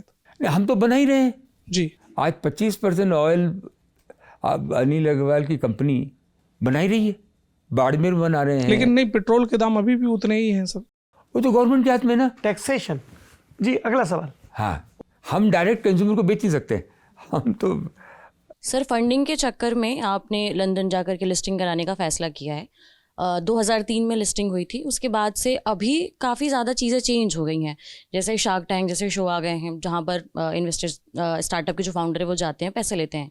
आपने अपने टाइम से लेकर के अब तक के दौर में क्या देखा कि पैसे जुटाना बहुत आसान हो गया है? और जब आपके लिए हम लोग सवाल जुटा रहे थे तो कुछ लोगों की ये भी शिकायत है कि, शिकायत नहीं है, ये कह रहे हैं कि 9 बिजनेसेस उन्होंने चलाए जो फेल हो गए, तो उन हर बिजनेस के लिए पैसा कहाँ से जुटाते थे? आज तो उनको बहुत मुश्किलें आती हैं जुटाने में। हाँ, आज के टाइम में आज अच्छी पोजीशन है एंटरप्रेन्योर के लिए, यंगस्टर के लिए बेटर अपॉर्चुनिटी है। हमारे टाइम में ऐसे फंड नहीं थे जिनके पास हम बैंक ही थी जिससे कि आप लोन लेने जाते थे। आज के टाइम में यंगस्टर के पास बहुत अपॉर्चुनिटी आ गई है। वो इन लोगों से फंडिंग ले सकते हैं, इनसे फंडिंग लेके काम चला सकते हैं। हमारे टाइम में फेल होना एक गुनाह था। फेल होना इसका मतलब है कि आप जात से निकाल दिए गए, आप कभी सर्वाइव नहीं कर सकते हैं। आज के टाइम में फेलियर होना आपके पास एक तगमा है, आपका कॉन्फिडेंस की निशानी है कि आपने, और मैं हरदम बोलता हूँ फेलियर इज़ दी लैडर, आपको ऊपर चढ़ने की ताकत देता है। आपकी भावना कम नहीं होनी चाहिए और चोरी चपाटी की भावना ख़त्म हो जानी चाहिए। और आज के यंगस्टर में नहीं है। हमारे टाइम में क्योंकि टैक्सेशन का इतना प्रॉब्लम था, 90% टैक्स था, 100% टैक्स था, तो एक ही तरीका का था कि टैक्स की चोरी करोगे तो आप अपना घर चला सकते हो। आज के दिन टैक्स रेट इतने कम हो गए हैं कि आज के यंगस्टर को, हमारे टाइम में झूठ बोल रहे हैं एक नॉर्मल था। आज हम अपने बच्चों से बात करते हैं, झूठ बोलते ही नहीं है। तो जो चेंजेज आए हैं ये आज के टाइम के लिए, हमारे टाइम में लोग जल्दी बीमार हो जाते थे, बूढ़े हो जाते थे, आज कोई बीमारी नहीं होता है। 95% जितनी मेडिसिन है सब प्रिवेंटिव है। तो जो आपको जो मौका मिला है, टाइम मिला है, बहुत अच्छा मिला है। सर, तो इसी में फॉलोअप ये है कि अगर माहौल इतना अच्छा हो चुका है, पैसा जुटाना इतना अच्छा हो चुका है, तो आप वापस इंडिया से क्यों नहीं ऑपरेट कर रहे हैं? अब वो आदत लगी है ना। अब सर कैसे सीखेंगे फिर? आप बाहर से कर रहे हैं तो। 30 साल वहाँ रह लिए तो क्या है कि वहाँ की हवा, वहाँ का वो तो अच्छा। आज के दिन क्या वहाँ रहो चाहे यहाँ रहो, फ़ोन से ही काम करना है, जूम कॉल से बात करना है। और क्या लंदन में रहते हैं थोड़ा रुआव रहता है। कहाँ अजय, मैं देखता हूँ यहाँ से हम किसी को फ़ोन करता हूँ मैं यहाँ, तो कौन बोल रहे हैं, क्या है, मैं लंदन से बोल रहे हैं, तो पूरा जो अटेंशन मिलता है, ड्रेस एंड एड्रेस अटेंशन मिलता है। तो मजाक की बातें, हम आएंगे, जरूर आएंगे। सर, बार बार बात ये इस बात को लेके होती है, कभी 70 घंटे की बात। इन्फोसिस के जो चेयरमैन, उन्होंने बोला कि 70 घंटे काम करना चाहिए कर्मचारियों को। LNT के जो है CEO, उन्होंने बोला कि 90 घंटे। आपका क्या मानना है? चूँकि आपका मैंने एक किस्सा पढ़ा है जो कि आपने बताया कि आपने कर्मचारियों की सैलरी जिनकी 15-20 हज़ार थी, उनकी डबल सैलरी आपने कर दी। तो आप इस बारे में क्या सोचते हैं? ये तो मनोस्थिति की बात है। जो एंटरप्रेन्योर रहेगा ना, उसको तो वो काम ही खाएगा, काम ही पिएगा, काम ही सोएगा। उसके पास कहाँ बंधन लगाओगे कि भी 8 घंटा सोचो तुम, 8 घंटा ही काम करो। वो तो पागल है, उसको तो लगन लग गई है। जिसकी लगन लग जाती है उसको आप कंट्रोल नहीं कर सकते हो। जिसका दिल में काम लग गया उसको काम ही कम प्रधान है ना। हमारे आदमी, आप वेदांता के आदमी को देखो, 2 लाख आदमी काम करते हैं, by and large no union. पागल की तरह लोग काम करते हैं। मैं तो जाता भी नहीं हूँ, एक लगन लगी हुई है हमारे आदमियों में। उनको लग रहा है कि मेरे को मज़ा आ रहा है, तो वो जो लगन लग जाती है, मैं उसका क्या तो हिसाब रखूँ कि 8 घंटा करो। Are you a tough boss? हड़काते हैं कभी ऐसे बोर्ड मीटिंग में एकदम गुस्से में, थोड़ा पटना जागता है भीतर का? हाँ, नहीं ऐसे तो कुछ ज़्यादा समझते भी नहीं है ना, लेकिन क्या है कि लोग समझ भी गए। टफ इन द सेंस उनको जागरूक करने। मैं कभी भी किसी आदमी को बोलता हूँ, सबसे पहला मेरा यही बात रहती है, अगर तुमको लगता हो, जो you are my employ, but तुमको लगता हो कि हम कुछ भी काम कर रहे हैं, अगर उसमें समाज का फ़ायदा नहीं हो रहा है और देश का फ़ायदा नहीं हो रहा है, उस काम को मत करना। लालच के लिए हम कोई काम नहीं करेंगे। ये आप किसी भी कर्मचारी से पूछिए, मैंने उनको बता के रखा है। तो ये जो चीज़ें आती हैं, हम तो ट्रस्टी हैं, हमको ट्रस्टी बना के एक कंट्रोल बना रखा है, एक कुर्सी बैठा रखा है कि हमारे थ्रू काम हो रहा है, हम अपना काम कर रहे हैं, वो अपना काम कर रहे हैं, और ईश्वर की कृपा है कि सब लोग एक धागे में बन के चल रहे हैं। एक झटका आएगा, पता नहीं कैसे क्या हो जाएगा, लेकिन मन में भावना अच्छी है, और मन में भावना डर की नहीं है। हमारे एक कर्मचारी में डर की भावना नहीं है, रिस्पेक्ट की भावना है। सर मेरा थोड़ा सवाल मजाकिया टाइप का है। जैसे आपका माने इतने सीनियर आदमी यहाँ आए हुए हैं, नहीं उस तेरे को मजाक सूझ रहा है? भाषा को लेके सर, आपके शब्दों में कुछ जैसे माने आ रहा था, खेला बदल जाएगा, और बाबूजी चाहे छठ वगैरह का भी जिक्र आया बीच बीच में, तो भोजपुरी से जुड़ाव अभी भी आपकी भाषा में है। तो कभी ऐसा हुआ किसी कॉन्ट्रैक्ट के लिए या बिजनेस से रिलेटेड किसी चीज़ के लिए गए हो और उन्होंने उतना अच्छा उनका रिस्पॉन्स ना रहा हो, तो आपके जुबान से भोजपुरी में गाली आ गई हो या कुछ इस तरह का? हम लोग देखिए, दो अलग अलग चीज़ें हैं। एक तो हम लोग व्यापार आप करेंगे तो उसको भगवानी मान के करेंगे, उसमें कहीं भी हम लोग इनडिसिप्लिन नहीं होते हैं, क्योंकि वो धर्म है हमारा, उसको हम कर रहे हैं। उसके बाद मजाक में, दोस्ती यारी में, वो तो वो का वही है।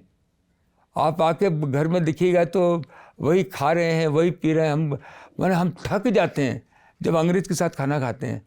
वो सामने बैठा हुआ है, बात कर रहा है, और चक्कू और कांटा से काट करके कितना देर में लगाता है काटने में, उसको फिर कांटा को चुभोता है और लेके मुंह में रख के फिर कांटा छुरी को रख देता है और फिर बात कर रहा है। अरे इतना देर में तुम्हारा खाना खत्म हो जाएगा। तो जो संस्कार हमारे हैं वो तो ओरिजिनली रहेंगे। आप कितना ही रगड़ दीजिए, वो वही के वहीं पहुंच जाएंगे। हाथ से खाना आज भी अगर आप पूछिएगा, दिल से बोलता हूँ, बढ़िया हमको भात मिल जाए माड़ का, थोड़ा माड़ उसमें रहना ही चाहिए हमको। पूरा माड़ निकला हुआ अच्छा नहीं लगता है, थोड़ा सा माड़ रहना चाहिए। कौन सा पसंद है आपको? सोना चूर, काला नमक, कौन सा खाते हैं? हाँ, काला नमक खाते हैं। अच्छा। और उसमें तो हमको हर हालत में घी चाहिए, बढ़िया घी। माम बनाते बहुत बढ़िया घी, और अरहर का दाल। वाह। अरहर का हमको दाल मिल गया, और ये मिल गया, और आलू परवल का भुजिया हो गया। आलू परवल का भुजिया, सुबह आलू परवल का भुजिया और कचौड़ी। हमारे नाश्ता हम जिंदगी भर यही किए, और दही बढ़िया मिल गया। वाह। यही सब खा के बड़े। कितना ही आप मंचूरियन खिला दीजिए, खा लेंगे, लेकिन बाद में वहीं जाएंगे जी। तो ओरिजिनल चीज़ है। पाँव पेट की तरफ ही मुड़ता है। हाँ। और हम लोग आज पूरे अंग्रेज लोगों को हम लोग कैसे बस में किया। हमारी वाइफ इतना बढ़िया खाना बनाती थी, हम लोग बोलते थे कि हम बनाती थी, मतलब अब बनाती नहीं है, आपको नहीं खिलाती है? अब आजकल तो कहाँ, अभी तो इनका तो आदमी लोग हो गए, ये हो गया, कर तो कभी दिला ये जो आप यहाँ बैठ के इतना शिकायतों का हम पुलिंदा खोल रहे हैं, महाराज, आपको महाराज वापस वहीं जाना है। तो अच्छा है, बहुत पुरानी आदत है। और हम लोग को, मेरे को 100% विश्वास है कि जो मेरे देसी नौजवान जो आगे तैयार हो रहे हैं, और लड़कियां जो तैयार हो रही हैं, अब हमारे घर में, हमारे कंपनी में आके देखिए, 35% अनुपात हमारे यहाँ लड़कियों की है। वाह।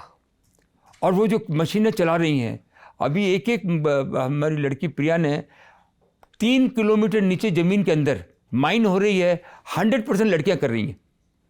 गवर्नमेंट ने ऑब्जेक्शन उठा दिया, उसको उसने फाइट किया कि नहीं, जो काम लड़का कर सकता है वो लड़की भी कर सकती है। कहाँ पे हो रही है सर ये ड्रिलिंग? राजस्थान में। कहाँ हो रही है? उदयपुर। ये तो बहुत देखने वाली, डॉक्यूमेंट की देखिए जाने वाली ये- चीज है। तो ये जो हिंदुस्तान की लड़कियां इतनी सक्षमशील हैं, वो लड़कों को आगे से आगे जाएंगी, ये मैंने अजमा के देख लिया है। आप हिंदुस्तानी लड़कियों की बात कर रहे हैं, अपनी लड़की का आप एक किस्सा सुना रहे थे हाँ कि वो पेट लेके बैठी थी जमीन पे। हाँ, तो ये हमारी बेटी जो थी वो बम्बई में शेल्टर चलाती है, अपना एनिमल हॉस्पिटल खोल रखा है। तो उसको है कि हमारे जितने जो स्ट्रीट डॉग्स को लेके आती है, लाके उनको तैयार करती है और लोगों को अडॉप्ट करवाती है। तो मैं M.K. नायक अपने L&T के चेयरमैन हैं जी। हाँ, A.K. नायक, उनके घर पे बहुत बड़ा उनका बंगलो है बांद्रा में। तो वहाँ मैं बैठा था उनके साथ, हम लोग बहुत मेरे प्यारे दोस्त भी हैं। तो उनके साथ बैठ के मैं और बड़े रुआब से, वो भी मैं लंदन से आया, तो उनको लगा कि इतने बड़े लोग आए हैं, उन्होंने बहुत खातिर करके बड़े लोगों को बुला रखा था। फिर अचानक उन्होंने कहा कि मेरे को 10 मिनट का टाइम दे दो। मैं क्या बात हो गई? तो उन्होंने कहा जरा हमको एक डॉग अडॉप्ट करना था। तो हमने अडॉप्ट किया है, तो जो जिनसे लिया है वो लोग हमसे मिलना चाहते हैं। मिला ही, चले गए। तो हमारी भी इच्छा हुई कि हम भी पीछे पीछे चले जाएं। तो वहाँ देखा कि ये 8-10 यंग बच्चे लड़के बैठे हुए, लड़के हैं लड़कियाँ हैं, 18-19 साल की उम्र में बैठे हुए हैं और ज़मीन में बैठे हुए हैं। और ज़मीन में उनके जो आदमी लोग थे, उनको कुछ खाना खिला रहे थे। तो अचानक बीच में हम रुके थे कि प्रिया भी बैठी हुई है। आपकी बेटी? हाँ प्रिया, हाँ पापा तुम यहाँ क्या कर रही है? बोले नहीं, वो एक डॉग का अडॉप्ट कराने आए हैं, तो मैं उनको देखना चाहती हूँ कि मेरे डॉग को वो किस तरह से रखेंगे, किस एटमॉस्फेयर में रखेंगे, क्योंकि मेरे को वो अपने फैमिली मेम्बर बनाएंगे तभी मैं अपना डॉग दूंगी। ऐसा उसका वर्ड मेरे को अभी भी याद है। तो मेरे को ऐसा विश्वास नहीं हुआ। तो ईश्वर की कृपा होती है, तो बच्चे आते हैं, बच्चों में भी अहंकार नहीं आवे। तो ये सब दुनियादारी है, ये नदी बह रही है, बहते रहने दीजिए। जी। समय कमी है, जनता के सवाल है, एक एक वाक्य में जवाब दे दीजिए बस, ताकि उनकी शिकायत ना रहे। सार्थक का सवाल है, अनिल अग्रवाल जी अपना पोर्टफोलियो बता दें, कौन से शेयर में पैसा लगाना है? वेदांता। रोहन का सवाल है, क्या वेदांता AI में इन्वेस्ट कर रहा है, आर्टिफिशियल इंटेलिजेंस में? हम AI को अपने कंपनी में लेके आएंगे जिससे प्रोडक्टिविटी और बढ़े। जी। ईशू का सवाल है कि क्या बड़े बिजनेसमैन को, जैसे कि आप, इस देश में अपना काम सही से चलाने के लिए राजनीतिक दलों को चंदा देना ही देना पड़ता है? बिल्कुल नहीं, बिल्कुल नहीं, आप उसके बिना भी काम कर सकते हैं। अनामिका का सवाल है कि एक खरबपति का रूटीन क्या होता है? खाने का तो आपको सुबह बता ही 5 दिया। बजे उठ जाते हैं। एक तो खरबपति आप बोल रहे हो, तो मेरे को लग रहा है पति भी अच्छा हूं कि नहीं हो मेरे को मालूम नहीं है। क्या रूटीन रहता है सर? ऐसे रोज ध्यान करना, पूजा पाठ, बिजनेस मीटिंग्स, अखबार पढ़ना, कैसा रहता है? बहुत सेट है, और मैं बताता भी हूँ हर आदमी को कि रूटीन ज़्यादा ऊंचा नीचा मत करो, एक ही लाइन में चलोगे। कि अब मेरे किसी ने बोला था कि अगर बरसात का पानी अगर पहाड़ पे गिरता है और वो एक ही जगह से बहता है तो नदी बन जाती है, और 10 जगह उसका बहाव होगा तो कीचड़ बन जाएगा। वाह। तो ये मेरे दिमाग में हरदम रहता है कि एक ही तरफ काम करो, एक ही काम करो। तो यही मेरी सलाह है कि उसमें ऐड करते जाओ, लेकिन एक बार सोच लिया उसी रास्ते पे चलो। साहिल का सवाल है, कभी खाली बैठे हो तो गिनते हैं कि पैसा कितना है आपके पास? हाँ, गिनते तो भगवान का नाम ही है, खाली बैठे हैं तो बस।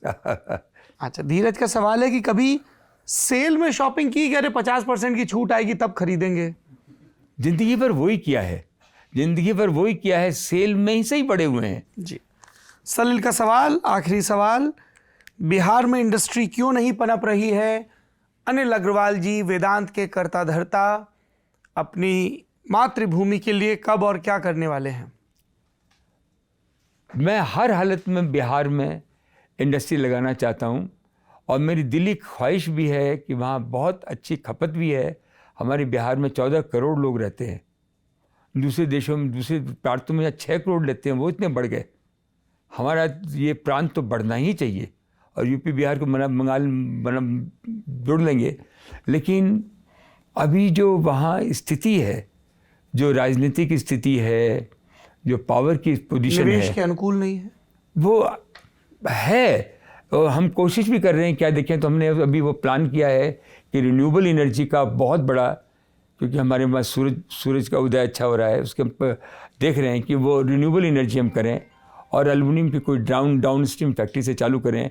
लेकिन आप जल्दी ही आप सुनेंगे कि बिहार, झारखंड और बिहार में भी कोई अगर साथ में कुछ हो जाए, जैसे कि एक माइंड उनका एक हो जाए, तो वहाँ पे एक ऐसा, झारखंड में ऐसी कोई भी चीज़ नहीं है जो कि पूरे हिंदुस्तान में नहीं हो। ये सब देख रहे हैं, ये कुछ ना कुछ जरूर करेंगे जी, कुछ ना कुछ ज़रूर करेंगे। Guest in the news room के आज के एपिसोड में इतना ही। इतने सफल कारोबारी हैं, पर उन्होंने अपनी सरलता नहीं खोई है, और यही हम लोगों के लिए संवाद का सबसे बड़ा हासिल है। जो अपनी नाकामियों पे हंस सके, जो अभी भी अपने घर परिवार की नितांत अंतरंग बातों को सूत्र रूप में कह सके, जो अपने मुंह पर अपनी आलोचनाओं को सुन सके, उनका अपने तय जवाब दे सके, वही पहाड़ पर गिरे बरसात के पानी को नदी में बदलने की क्षमता रखता है। मैं सर इस बात से बहुत मुतमईन हूँ। एक पत्रकार के तौर पर हमें नेताओं, कारोबारियों की तारीफ से बचना चाहिए, पर बहुत शुक्रिया कि आपको ये लगता है कि जब तक इस देश के उद्योगपति, जब तक इस देश की सरकार और समाज शिक्षा में, गुणवत्तापूर्ण शिक्षा में निवेश नहीं करेंगे, तब तक हमारा भविष्य बहुत उज्जवल नहीं होगा। Thank you so much for this pledge sir कि आप यूनिवर्सिटीज़ के लिए और नंदघर के ज़रिए जो नई नस्ल तैयार हो रही है उसके लिए इतना प्लेज कर रहे हैं, इतना संकल्प ले रहे हैं। आपने अपने बहुत व्यस्त और कीमती समय से हमसे बातचीत के लिए समय निकाला। हम सब बहुत शुक्रगुजार हैं आपके। Thank you so much. Thank you. आपको बहुत बहुत बधाई जो आप कर रहे हैं। देश जागरूक हो रहा है, यंग जनरेशन आपकी इतनी कायल है, सबसे बड़ी यंग फॉलोइंग आपकी जी, ये बहुत बहुत कायल है। लेडीज़ बहुत, लड़कियां बहुत बहुत आपके पीछे, ये इसको आप और आगे बढ़ाएं, उनको और उनको उनकी प्रतिभा को आगे बढ़ाएं, सशक्त बने, क्योंकि लड़कियां देश का नेतृत्व करेंगी, ये मेरे को पूरी आशा है।